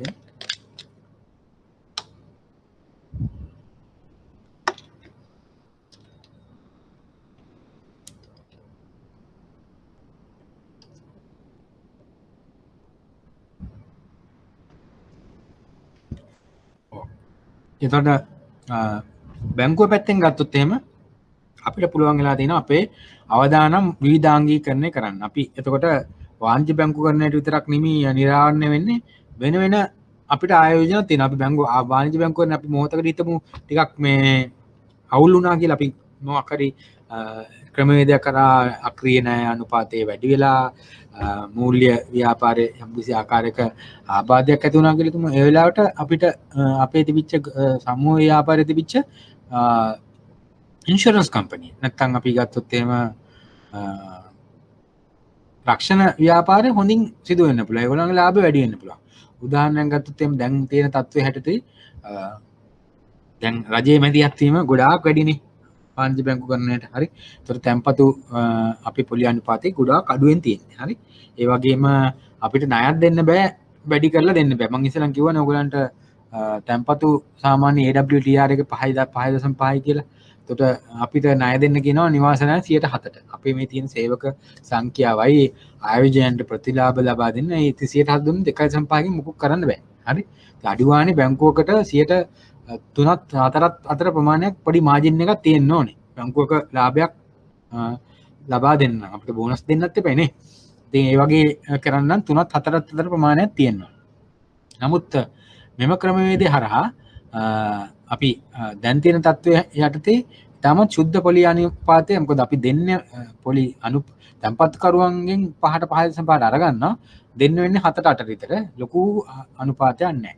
එතකොට දැන් අපි හිතමු දැන් මේ අඩුවෙන් මේ ආයෝජනය කරන්න තැන්පතු දාන්නෙත් නැහැනේ මිනිස්සු අඩු වෙනකොට 90කට ගොඩක් කට්ටිය. ඒතර මොකද්ද කරන්න පුළුවන්? ඒගොල්ලන් පෙළඹෙනවා මොකක් ආයෝජනය කරන්නද? ඒගොල්ලොන් ඉන්වෙස්ට්මන්ට් බැංකින් නැත්තම් ආයෝජන බැංකු කරන්නට පෙළඹෙන්න පුළුවන් අපේම ගනුදෙනුකරුවෝ ව්‍යාපාර. ඒ ව්‍යාපාරේ සාර්ථක වෙන්න පුළුවන්. මොකද ඒගොල්ලන් ඉන්වෙස්ට් කරනකොට ගොඩක් ගනුදෙනු සිදු වෙනවා. ඒගොල්ලන්ගේ ටර්න්ಓවර්ස් වැඩි වෙන්න පුළුවන්, ස්ටොක් මාකට් එක ඇක්ටිව් වෙන්න පුළුවන්. ඒ හරහා ඒගොල්ලන්ගේ ව්‍යාපාරය දියුණු වෙලා ඒගොල්ලන්ගේ ලාභය වැඩි වෙන්න පුළුවන්. එතකොට අපි අර තිබිච්ච වාණිජ්‍ය බැංකු කරන්නට විතරක්ම තිබිලා අපි විතරක් තිබුණා නම් අපි අලාභ වුණොත් අලාභයක්ම තමයි. දැන් මෙතන ගෲප් එකේ කම්පැනි කීපයක් තියෙනවා නම් එතකොට එකක් අවුල් වුණොත් එහෙම අනිත් අයගෙන් අපිට කවර් කරගන්න පුළුවන්. එතකොට මේ අවදානම් විවිධාංගීකරණය පිළිබඳව අපිට මේ පිළිබඳව වාසියක් අපිට තියෙන්න පුළුවන්. ඒ වගේම දැන් අපිට අපේ දැන් හිටියනම් බැංකුවේ අපේ ප්‍රධාන ව්‍යාපාරය විතර අපේ තැන්පත්කරුවෝ ඉන්නවා ණය ගන්න දුරෝ එකම ගනුදෙනුකාර කණ්ඩායමනේ. දැන් මෙතන රක්ෂණ සමාගමකුත් ඉන්නවනේ. ඒගොල්ලන්ටත් පුළුවන් අපේ බැංකුවත් එක්ක වන් ස්ටොප් shopping ආරයිට් අර බැංකුවට ගිහලා බලලා යන්න පුළුවන්. ඒත් එතන තවත් ඒගොල්ලන් අපේ බැංකු ගනුදෙනුකරුවෙක් නෙමෙයි රක්ෂණ සමාගමේ ගනුදෙනුකරුවෙක් අපේ බැංකුවේ ගනුදෙනුකරුවෙක් වීමේ හැකියාවක් තියෙනවා. එතකොට ඒ හරහා අපිට අපේ ගනුදෙනුකාර පදනම වැඩි කර ගැනීමේ හැකියාවක් තියෙනවා නේද? ඒතර ඒකත් එකක්. ඊට පස්සේ අපිට තවත් කාරණයක් විදිහට සාකච්ඡා කරන්න පුළුවන් සේවා විභජනය කළ හැකි වීම. අපි අපේ තියෙන සම්පත් තියෙනවා අපි ගෲප් එකේ ඉන්නේ. හරි. ගෲප් එකේ තියෙන අපි HR ඩිපාර්ට්මන්ට් එක කියමුකෝ. එතකොට අපේ ගෲප් එකේ HR ඩිපාර්ට්මන්ට් එක මේ ඉන්ෂුරන්ස් එකට HR ඩිපාර්ට්මන්ට් එකකුයි, ඉන්වෙස්ට්මන්ට් බැංක් එකකට HR ඩිපාර්ට්මන්ට් එකකුයි, එතකොට බැංකුවට HR ඩිපාර්ට්මන්ට්ුයි තුනක් තියන්න ඕනේ නැහැ. අපිට මොකද තුනක තිබ්බොත් හෙඩ්ලා තුන් දෙනෙක් ඉන්නවනේ. ඒගොල්ලෝ තුන් දෙනාම මේන්ටේන් කරන්නත් ඕනේ. හරි. එතන මේක ගෲප් HR කියලා අපිට මේ තුනේම HR එක තැනකින් කළමනාකරණය කරන්න පුළුවන්. Group HR. Group transport service. ඒ වගේ අපි පරිබාහිර සේවාවන් නේද? අපි සේවකයන්ට සමහරලාට ට්‍රාන්ස්පෝර්ට් දෙන්න ඕනේ. කියන්නේ විවිධ බිස්නස් ක්ලයන්ට්ස්ලා මීට් කරන්න ට්‍රාන්ස්පෝර්ට් දෙන්න ඕනේ. නැත්නම් අපි විවිධ දේවල් මිලදී ගැනීම කරන්න ඕනේ. අපි IT තාක්ෂණය ඒ වගේ දේවල්. ඒතර ගෲප් IT එකක් තියෙන්න පුළුවන් නේද? ඒතර ගෲප් IT හරහා මේ සියලුම දේවල්. ඒතර අපිට මොකක් හරි මිලදී ගන්නවා නම් කම්පියුටර්ස් මිලදී ගන්නවා නම් මේ සියල්ලටම කම්පියුටර්ස් ගන්න ඕනේ. ඒක ලොකු ප්‍රමාණයක් ගන්න ඕනේ. එතකොට අපිට අර බල්ක් එකක් ගන්නකොට ඩිස්කවුන්ට් එකකුත් ගන්න පුළුවන් නේද? ඒ වගේම තමයි අපි වෙනත් සේවාදායකයෙක් එක්ක අපි කන්සල්ටන්ට් කෙනෙක් සම්බන්ධ කරගන්නවා මේ ගෲප් එකටම තමයි කන්සල්ටන්ට්. නැත්නම් අපි එක එක්කෙනාට සිස්ටම් එකක් දානකොට වෙන වෙනම ගන්න ඕනේ නේද? ඒතර ෆික්සර්ම විභජනය හරහා අපිට පුළුවන් වෙනවා අපේ යම්කිසි ආකාරයකට පිරිවැය අඩු කර ගැනීමේ හැකියාවක් තියෙනවා. හරි. ඒකට ඒවා වාසි විදියට සලකන්න පුළුවන්. ඒ වගේම අපිට අවාසි මොනවද මේකෙන් හරහා වෙන්න පුළුවන්? දැන් මේක දෙකේම ඉන්න අධ්‍යක්ෂක මණ්ඩල වල කණ්ඩායම් එකම කණ්ඩායම් වෙන්න පුළුවන්. එතකොට අපිට වෙන්න පුළුවන් බැංකුවන බැඳියා පිළිගැටීම්. අපි මේකට කියනවා පිළිගැටුම් කියන එකට ගොඩක් වෙලාවට අපි අපගේ මත ගැටුමක් එන්න පුළුවන්. අපි එක්කෙනෙක් ඉන්ෂුරන්ස් වලට එයාගේ ඉන්ෂුරන්ස් ෆීල්ඩ් එකකින් ආපු එක්කෙනෙක් ඉඳලා එයාගේ ගොඩක් ලැබියාවක් තියෙන්න පුළුවන් ඉන්ෂුරන්ස් පිළිබඳව තමයි එයාගේ එක්ස්පර්ටිස් තියෙන්නේ. ඒක නැත්තම් විශේෂඥ දැනුම තියෙන ඒ පිළිබඳව එයාට වැඩි දැනුමක් තියෙන හින්දා ඒක හොඳයි කියන පදනමේ ඉන්න පුළුවන්. ඒතකොට වාණිජ්‍ය බැංකු කරන එක්කෙනෙක් කියන්න පුළුවන් නෑ වාණිජ්‍ය බැංකුවෙන් නම් අපිට ප්‍රොෆිට් කරන මේක තියෙන්න ඕනේ. මේක තමයි අපිට ඉස්සරහට ගෙනියන්න ඕනේ කියලා මේ වගේ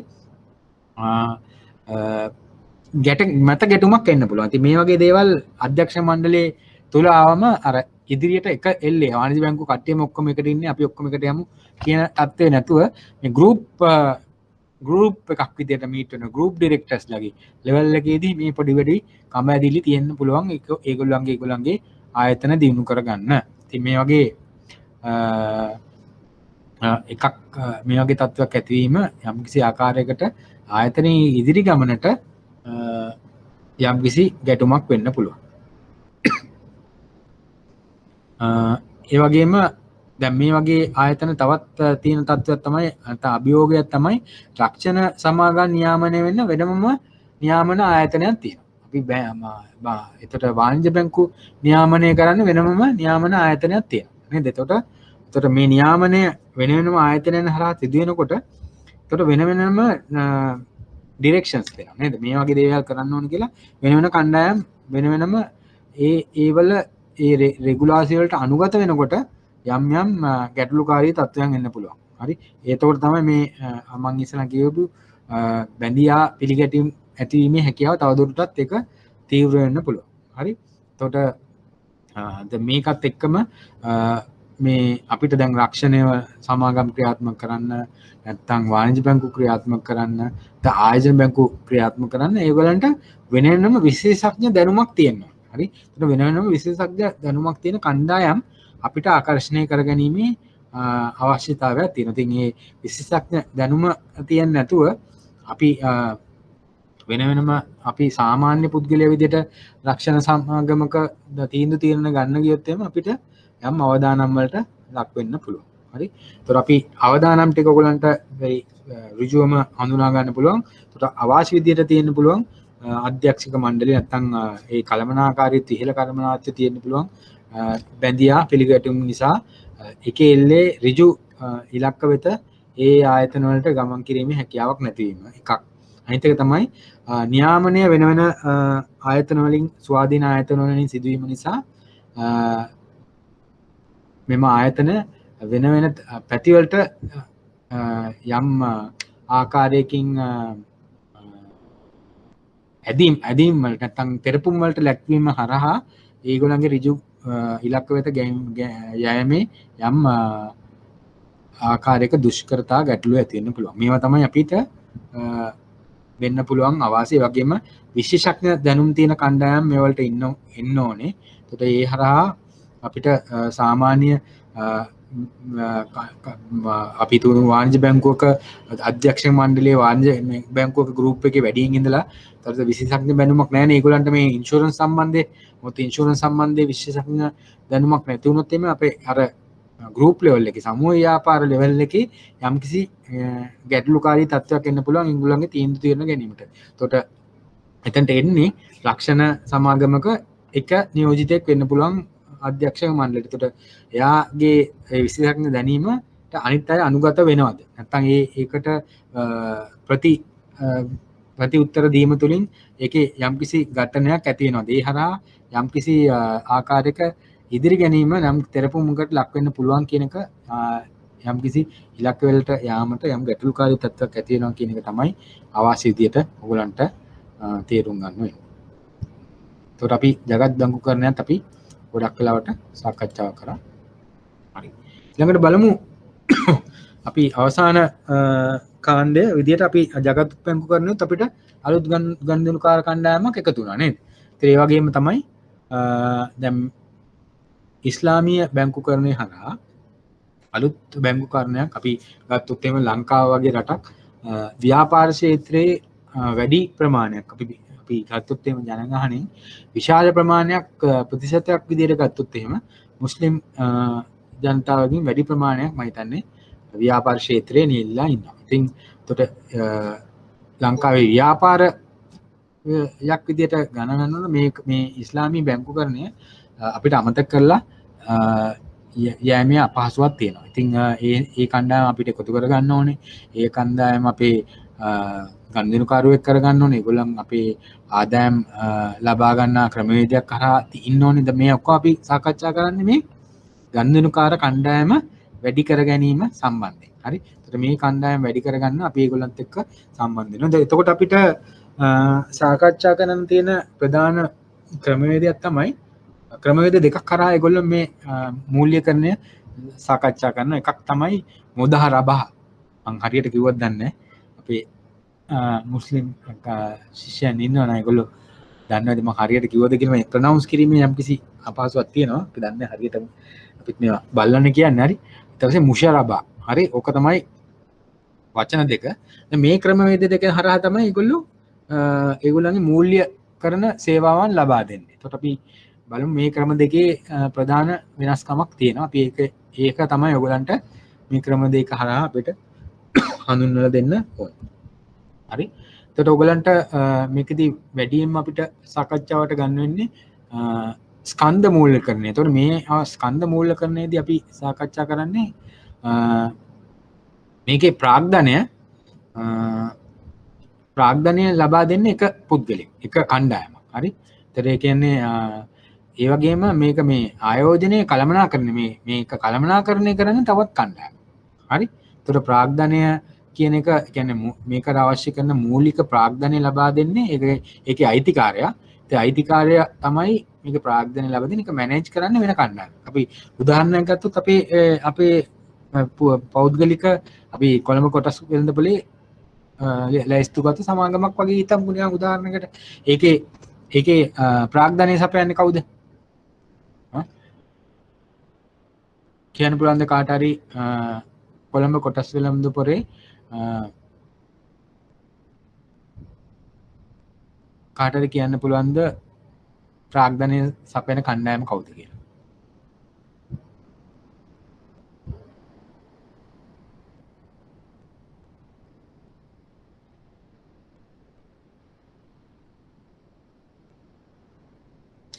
කලින් එක්සෑම් එකේ රිසල්ට් එන්නේ කවදද කියලා කවුරු එක්කෙනෙක් අහලා තියෙනවා. ඒක ප්‍රශ්න පත්‍ර බලලා මං හිතපු හැටියට මං බලලා දුනකොට මට නිකන් ආරංචි වුණේ 10 වගේ කියලා තමයි කිව්වේ.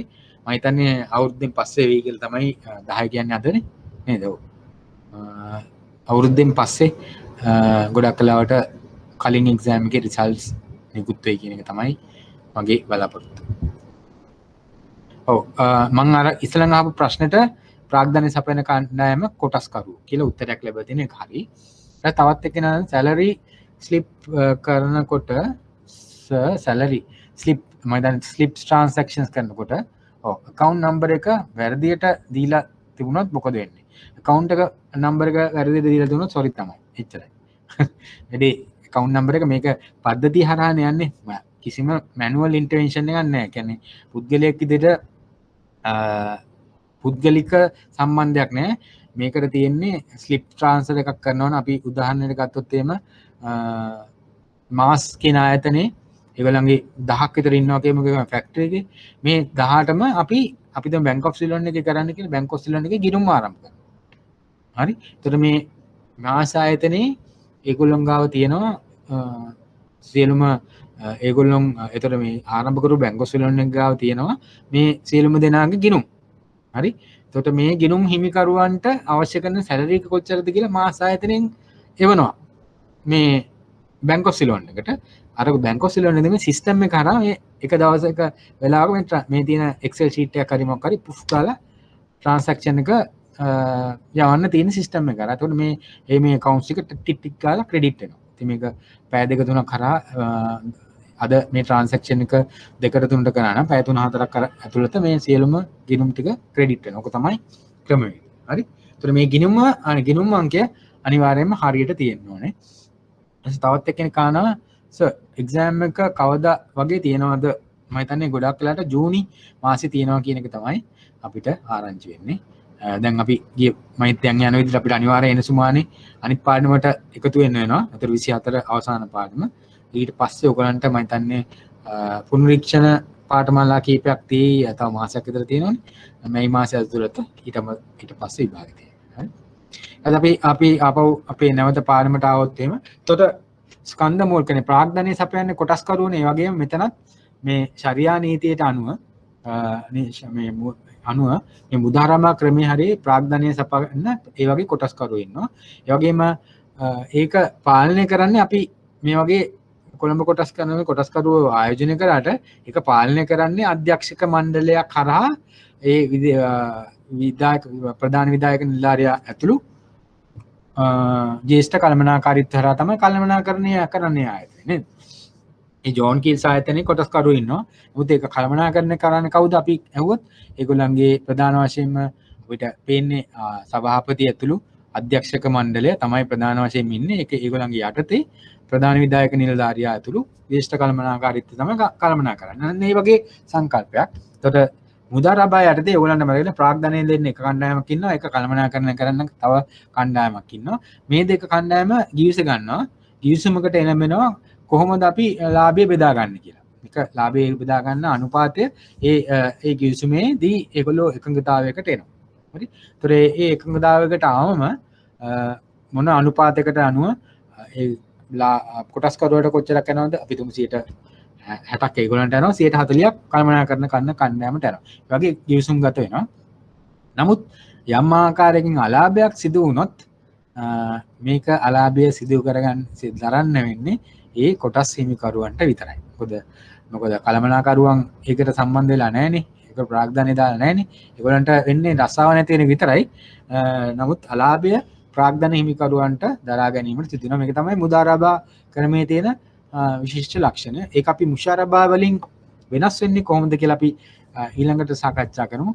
මේකෙදී හවුල්කරුවන් ප්‍රාග්ධනය හා කළමනාකරණ සියල්ලම කරන්නේ මේ කොටස් කරුවෝ කියන මේ අයිතිකරුවෝ තමයි මේ කියන්නේ පාර්ට්නර්ස්ලා නේද? එතකොට හවුල්කරුවන් තමයි ප්‍රාග්ධනය දෙන්නෙත් ඒගොල්ලෝ ඒක කළමනාකරණය කරන්නෙත් ඒගොල්ලෝ. එතකොට යම් කිසි ආකාරයකින් ලාභයක් ඇති වුණොත් එහෙම ලාභයත් ඒගොල්ලෝ බෙදා ගන්නවා අලාභයත් බෙදා ගන්නවා. හරි. එතකොට මේ කාරණා දෙකම ප්‍රාග්ධනයේ සැපීම සහ කළමනාකරණය කියන කාරණා දෙකම මේ මුෂාරබා කියන එකේදී එකම හවුල්කරුන් කණ්ඩායමක් විසින් සිදු කරන්නේ. ඒ වගේම අනිත් එක මුෂාරබාවලදී හවුල්කරුමක් විදිහට ඒගොල්ලෝ ලාභය සහ අලාභය බෙදා ගන්නවා. ඒක තමයි අපි අද ගත්තොත් එimhe ඔයගලන්ට අද තිබිච්ච සිල්ලර් බැංකුවනේ අපි පටන් ගත්තා නේද? ඊට පස්සේ ආයතනික බැංකුකරණය ඒවායේ වාසි අවාසි මේ දෙකේ සිල්ලර් බැංකුව ආයතනික බැංකුව එකට සංසන්දනය කිරීමේ හැකියාවක් තියෙනවනේ. අනිත් බැංකුකරණය යම් වාසි යම් කිසි තත්වයන් වේග වෙනස්කම් මොනවද තියෙන්න පුළුවන් ක්‍රමවේදයේ මේවල තියෙන මූලික වෙනස්කම් මොනවද? ඒවා පිළිබඳව යම් කිසි අවබෝධයක් ඕගලන්ට තියෙන්න ඕනේ. හරි? එකත් එක්ක අපි ටැග් ගාලා එක ප්‍රශ්නයක් අපි කරමු. අද මම හිතන්නේ මේ ප්‍රශ්නත් එක්ක අපි පුළුවන් ඊළඟ උත්තරය යන්න. මේක නෙමෙයි අපි අනිත් එක.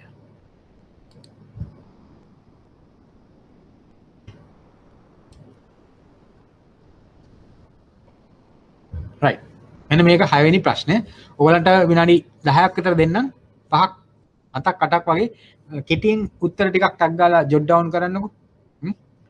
කෙටියෙන් උත්තර ටිකක් ජොට් ඩවුන් කරන අපි මම ඔයගලන්ට උත්තර දෙනවා. හරි. විනාඩි 5ක් 7ක් අරගෙන 12:25ට මම උත්තර දෙන්න පටන් ගන්නවා. ඒ හින්දා ටක් ගාලා ඔයගලන් කෙටියෙන් උත්තර ටිකක් මේ හැම එකටම විනාඩි 2ක වගේ කාලයක් අරගෙන කෙටි උත්තර පොයින්ට් ෆෝම් එකකින් ලියන්න අපි ඔයගලන්ට බලන්න පුළුවන් අපි මේ කියපු දේවල් වාගේ උත්තරයට ගොඩනගා ගන්න පුළුවන් වුණාද කියලා. ලලිත් සර් කරපු පාණ්ඩේනුත් අන්තිම ප්‍රශ්න දෙකට උත්තර දෙන අපි ඒකත් ඔයගලන්ට මම උත්තර සාකච්ඡා කරන්න. ඔයගලන්ට ඒකත් මම හිතන්නේ ඒ උදව් වෙයි ඔයගලන්ගේ විභාගයට ලෑස්ති වෙන්න.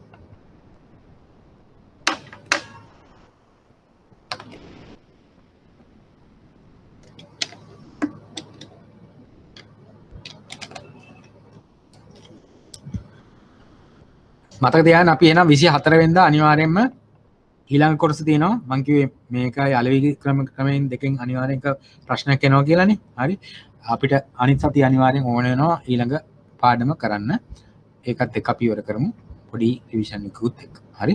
එතකොට 24 පන්ති තියෙනවා කියන එක මතක තියාගන්න ඔක්කොම. යාළුවන්ටත් කියන්න.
ගැටලු තියෙන ටෙක්ස්ට් එකේ දාන්න බලමු මොනවද දාලා තියෙනවද කියලා.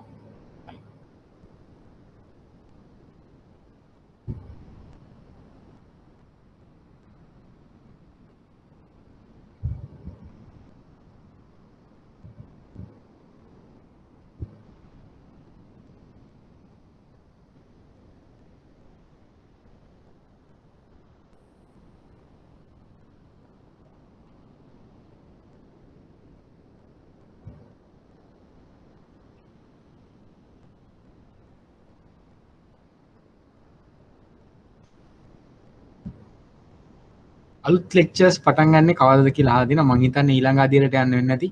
නැත්තම් මේ අදියරට වෙන්න බෑනේ. ඒක ගොඩක් කලාවට ජූනි මාසේ විභාගයෙන් පස්සේනේ. ඒ කියන්නේ ජූලි මාසේ විතර වෙයි අලුත් ලෙක්චර්ස් පටන් ගන්න.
රයිට් අපි මේකේ උත්තර සාකච්ඡා කරමු.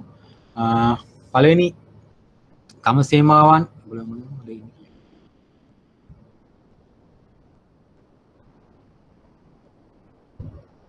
ප්‍රශ්න පත්‍ර සාකච්ඡා කරන ගොඩක් කට්ටිය යනවා. හරි 44 කමන්නේ. ප්‍රශ්න පත්‍ර තමයි අනිවාර්යෙන් වැදගත්. මොකද අපි දැනගත්තට වැඩක් නෑ අපිට උත්තරේ මේ ප්‍රශ්න පත්‍ර වලට උත්තර ලියනගෙන වෙනම ටෙක්නික් අපි කාලේ නැස්ත කරන ඉක්මනට ප්‍රශ්නට යමු. තම සේවාවන් සැපීමේදී බැංකු විවිධ වූ ව්‍යාපාරික ආකෘතීන් භාවිත කරනු ලැබේ. බැංකුවක් විසින් උපයෝගී කරගත් ව්‍යාපාරික ආකෘතීන්ගෙන් අසාර්ථකත්වයන් මූල්‍ය පද්ධතිය කිරීමට හේතු වේ. හරියට බිස්නස් මොඩල් එක හරියට තිබුණ නැත්නම් හරි අපි එදා කතා කරපු ඔය සියලුම ගනුදෙනුකාරයන් අපිට එකතු කරගන්න බැරි වුණොත් අපි ෆේල් වෙනවා. අපි ඉස්ලාමීය බැංකුකරණය හඳුන්වලා දීලා ඉස්ලාමීය බැංකුකරණය එකතු කරගන්න බැරි නම් වෙන තැනකට ඒගොල්ලෝ යනවා. හරි? ඒකයි මේකේ මූලික හරය. එතකොට විතරද කියන ආයතනික බැංකුකරණ ආකෘතිය කෝපරේට් බැංකින් මොඩල් සහ සිල්ලර බැංකුකරණ ආකෘතියේ සුදුසු උදාහරණ දක්වමින් සඳහන් කරනවා. මම හිතන්නේ ඔයාලට මේක මම ගන්නපු දේවලින් හරිම ස්ට්‍රේට් ෆෝවර්ඩ් මම කිව්වේ වෙනස්කම් එක්ක කතා කරන්න කියලානේ. හරි? දැන් මෙතනදී ඔයගලන්ට තියෙනවා මොනවද මේකේ මොනවද පුද්ගලික බැංකුවරන්ට සේවා සැපයීම මොනවද ගනුදෙනුකරුවන් කවුද ණය පුද්ගලික කාඩ් පත්වල දෙන ඒවා ගනුදෙනුකාර පදනම ඉතා විශාලයි මේක පුළුවන් නම් සිල්ලර බැංකුකරණය එක පැත්තක සංසන්දනයක් විදිහට අනිත් පැත්තේ මම ඔයගලන්ට කිව්වේ පුද්ගලික බැංකු ආයතනික බැංකුවරණේ තව එහා පැත්තේ ටේබල් එකක් විදිහට දාන්න. ඒතකොට දෙන්න පුළුවන් පුද්ගලික බැංකුවරණක මොනවද ඒතකොට ඔයගලන්ට දෙන්න සේවාවන් උකස් ණය තැන්පත්තු පුද්ගලික ණය එහා පැත්තේ බැංකු අයරා මහා පරිමාණයේ ව්‍යාපෘති ණය සංයුක්ත ණය වෙළඳ අන්තර්ජාතික වෙළඳ ණය ඒ වගේ ඉවරයි ප්‍රොඩක්ට් එකේ වෙනසක් තියෙනවා. ගනුදෙනු පදනම මේ පැත්තේ ගොඩාක් විශාලයි ආයතනිකයේ පැත්තේ ගනුදෙනුකාරක පදනම සාපේක්ෂව කුඩයි. නමුත් එක ගනුදෙනුකාරයෙකුගේ වටිනාකම ඉතා විශාලයි. හරි? ඊට පස්සේ කුඩා ගනුදෙනු විශාල ගනුදෙනු ප්‍රමාණයක් සේවය සැලසිය හැකියි. හරි? ඒ වගේම අර පැත්තේ තියෙන අපි විශේෂඥ දැනුමක් තියෙන විශේෂ සේවක කණ්ඩායම කරා තමයි ඒ සේවය සපයන්නේ නේද? එතකොට අපි සේවා පිරිවැය පිළිබඳ සාකච්ඡා කරා මධ්‍යගතව පවත්වාගෙන යන හින්දා සිල්ලර බැංකුවරණයේ සාපේක්ෂව පිරිවැය අඩුයි. අපි ඒකෙම අනිත් පැත්ත සාකච්ඡා කරා කෝපරේට් බැංකින් වල පිරිවැය වැඩි. හරි? ඔක තමයි අපි සාකච්ඡා කරගත්ත කාරණා. ඉතින් ඔයගොල්ලන්ට මේ උත්තරේ ලියන්න පුළුවන් සම්පූර්ණ ලකුණු ගන්න පුළුවන්. පොලි අනුපාතික වලටත් මේගොල්ලෝ ඉතා සංවේදී අර කට්ටියට යම් අනුමත පොලි අනුපාතිකයක් ලබා දීමේ හැකියාව තියෙනවා. හරි? ඉතින් මේක ඔයගොල්ලන්ට උත්තරේ විදිහට දෙන්න පුළුවන්. ඊළඟට බලමු අපි ඊළඟ ප්‍රශ්නය විශ්වීය බැංකුකරණය යනු කුමක්ද? විශ්වීය බැංකුවනේ සීමාවන් අවාසි දෙකක් යෝග්‍ය නිදසුන් සමග සැකයෙන් සාකච්ඡා කරන්න. විශ්වීය බැංකුකරණය කියන්නේ මොකක්ද අපි කිව්වනේ නේද? බැංකුවක් විදිහට ප්‍රධාන වශයෙන්ම යෙදිලා ඉන්නේ ප්‍රධාන ව්‍යාපාරය තමයි අතරමැදි ක්‍රියාවලිය නේද? අතරමැදි ක්‍රියාවලියේදී අපි විශ්වීය බැංකුවලදී අපි මොකක්ද කතා කරේ? right. සාම්ප්‍රදායික බැංකුවක සේවා තැන්පතුවා ණය වත්කම් කරණය හරහා අතරමැදි ක්‍රියාවලිය තමයි ක්‍රියාත්මක වෙන්නේ. නමුත් විශ්වීය බැංකුකරණයේදී සිදුවෙන්නේ මොකද්ද?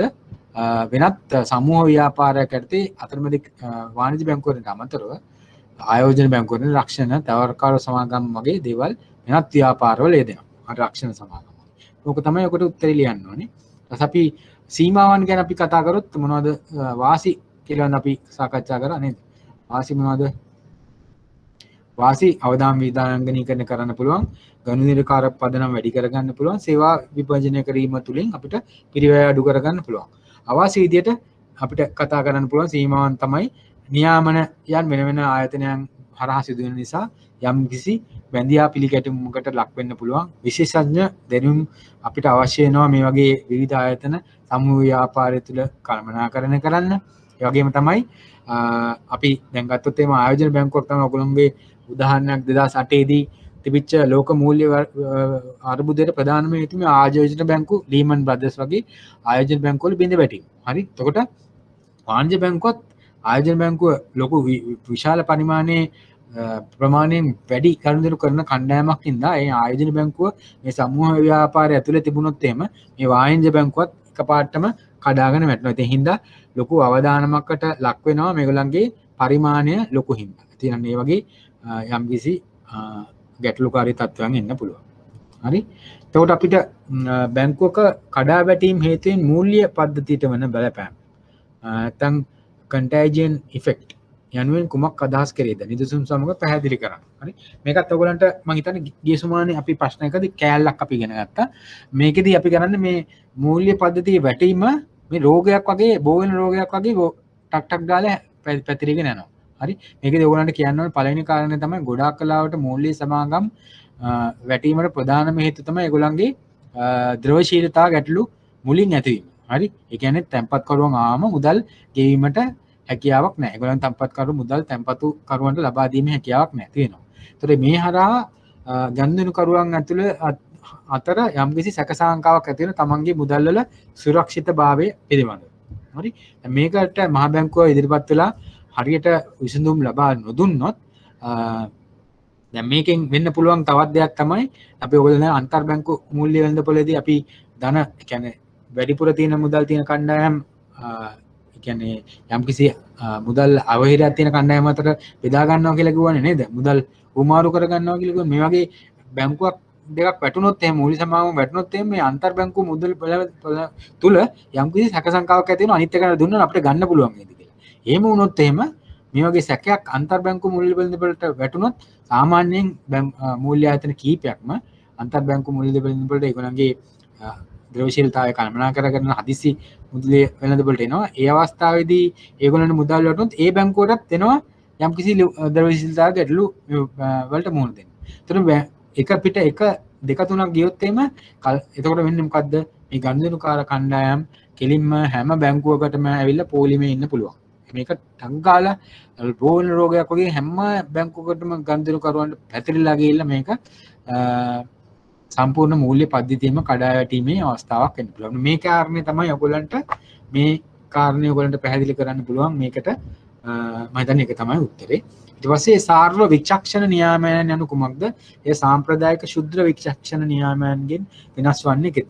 ශුද්‍ර විචක්ෂණ නියාමයන්ගෙන් අපි මේ prudentials conditions අපි සාකච්ඡා කරනකොට මොකද දන්න මහ බැංකුව ස්ථානීය සහ අඛණ්ඩ පරීක්ෂණ මගින් අක්‍රීය ණය ප්‍රතිශතය කීයද ඒගොල්ලන් දීලා තියෙන අනුපාතයන් මේ හරියට මේන්ටේන් කරනවද ඒවා ටික ක්‍රමානුකූලව බලනවා. ඒ වගේම ණය පොත වර්ධනය වෙලා තියෙනවද ලාභදායීද බැංකුව කියලා ඒ ස්ථානීය සහ අඛණ්ඩ ඒ පරීක්ෂාවන් තුළින් බැංකුවේ කළමනාකාරීත්වය මොනවා අවදානම් මොනවද තියෙන්නේ ඒවා හොඳ අවදානම් කළමනා කරනවද කියන එක බැංකු මට්ටමින් වෙන වෙනම බලනවා. ඒකට නිලධාරි කණ්ඩායමක් බැංකුවට එනවා ස්ථානීය පරීක්ෂණයේදී අඛණ්ඩ පරීක්ෂණයේදී සියලුම අවශ්‍ය කරන තොරතුරු මහා බැංකුවට අපි ඒ අවශ්‍ය කරන කාල සීමාවලදී වාර්තා කරනවා. ඒ හරහා ඒගොල්ලෝ නිර්ණය කරන හොඳ තත්ත්වෙද බැංකුවේ ඉන්නේ කියලා. ඒක එක බැංකුවක් පිළිබඳ තීරණ ගන්නවා. නමුත් සාර්ව විචක්ෂණ නියාමනයන්දී කරන්නේ පද්ධතියටම අවශ්‍ය කරන නියාමනයන් නිකුත් කරනවා. අපි ගත්තොත් එහෙම බාසල් හරහා ඒ අවශ්‍ය කරන ප්‍රාග්ධන නියමයන් අවම ප්‍රාග්ධනය තියා ගන්න ඕන ප්‍රමාණයන් ඒ වගේම අපි ද්‍රවශීලතා අනුපාතයන් නේද? බාසල් 3 හරහා අපි ද්‍රවශීලතා අනුපාතයන් දෙකක් නිර්දේශ කරලා තියෙනවා බාසල්.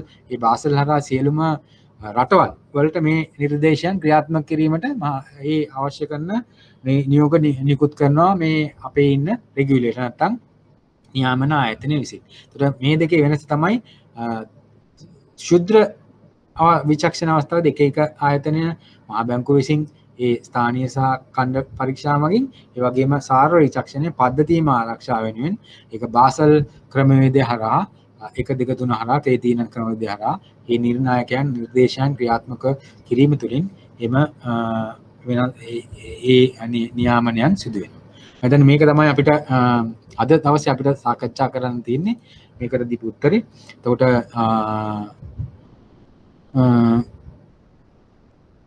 අපි අනිත් සතියේදී එකතු වෙමු. එහෙමනම් සියලු දෙනාටම සුබ සතියක්. එක ප්‍රශ්නයක් තියෙනවා. ආයතනික බැංකුවන්නේ විශාල සංස්ථා වලට සේවය සපයන අතර සියල්ල බැංකු කරන කටයුතු කුඩා රයිට්. අපි මම හිතන්නේ උත්තරේ කැලලක් ටයිප් කරලා තියෙනවා. හරි. වාර්තා කරලා තියෙනවා. රයිට්. අපි එනම් එන සතිය හම්බෙමු. සියලු දෙනාටම ජය වේවා. සුබ අලුත් අවුරුද්දක් කියලා සියලු දෙනාටම ප්‍රාර්ථනා කරනවා. අපි නැවත අප්‍රේල් 24 වෙනිදා හම්බ වෙනවා අවසාන පාර. රයිට්. thank you.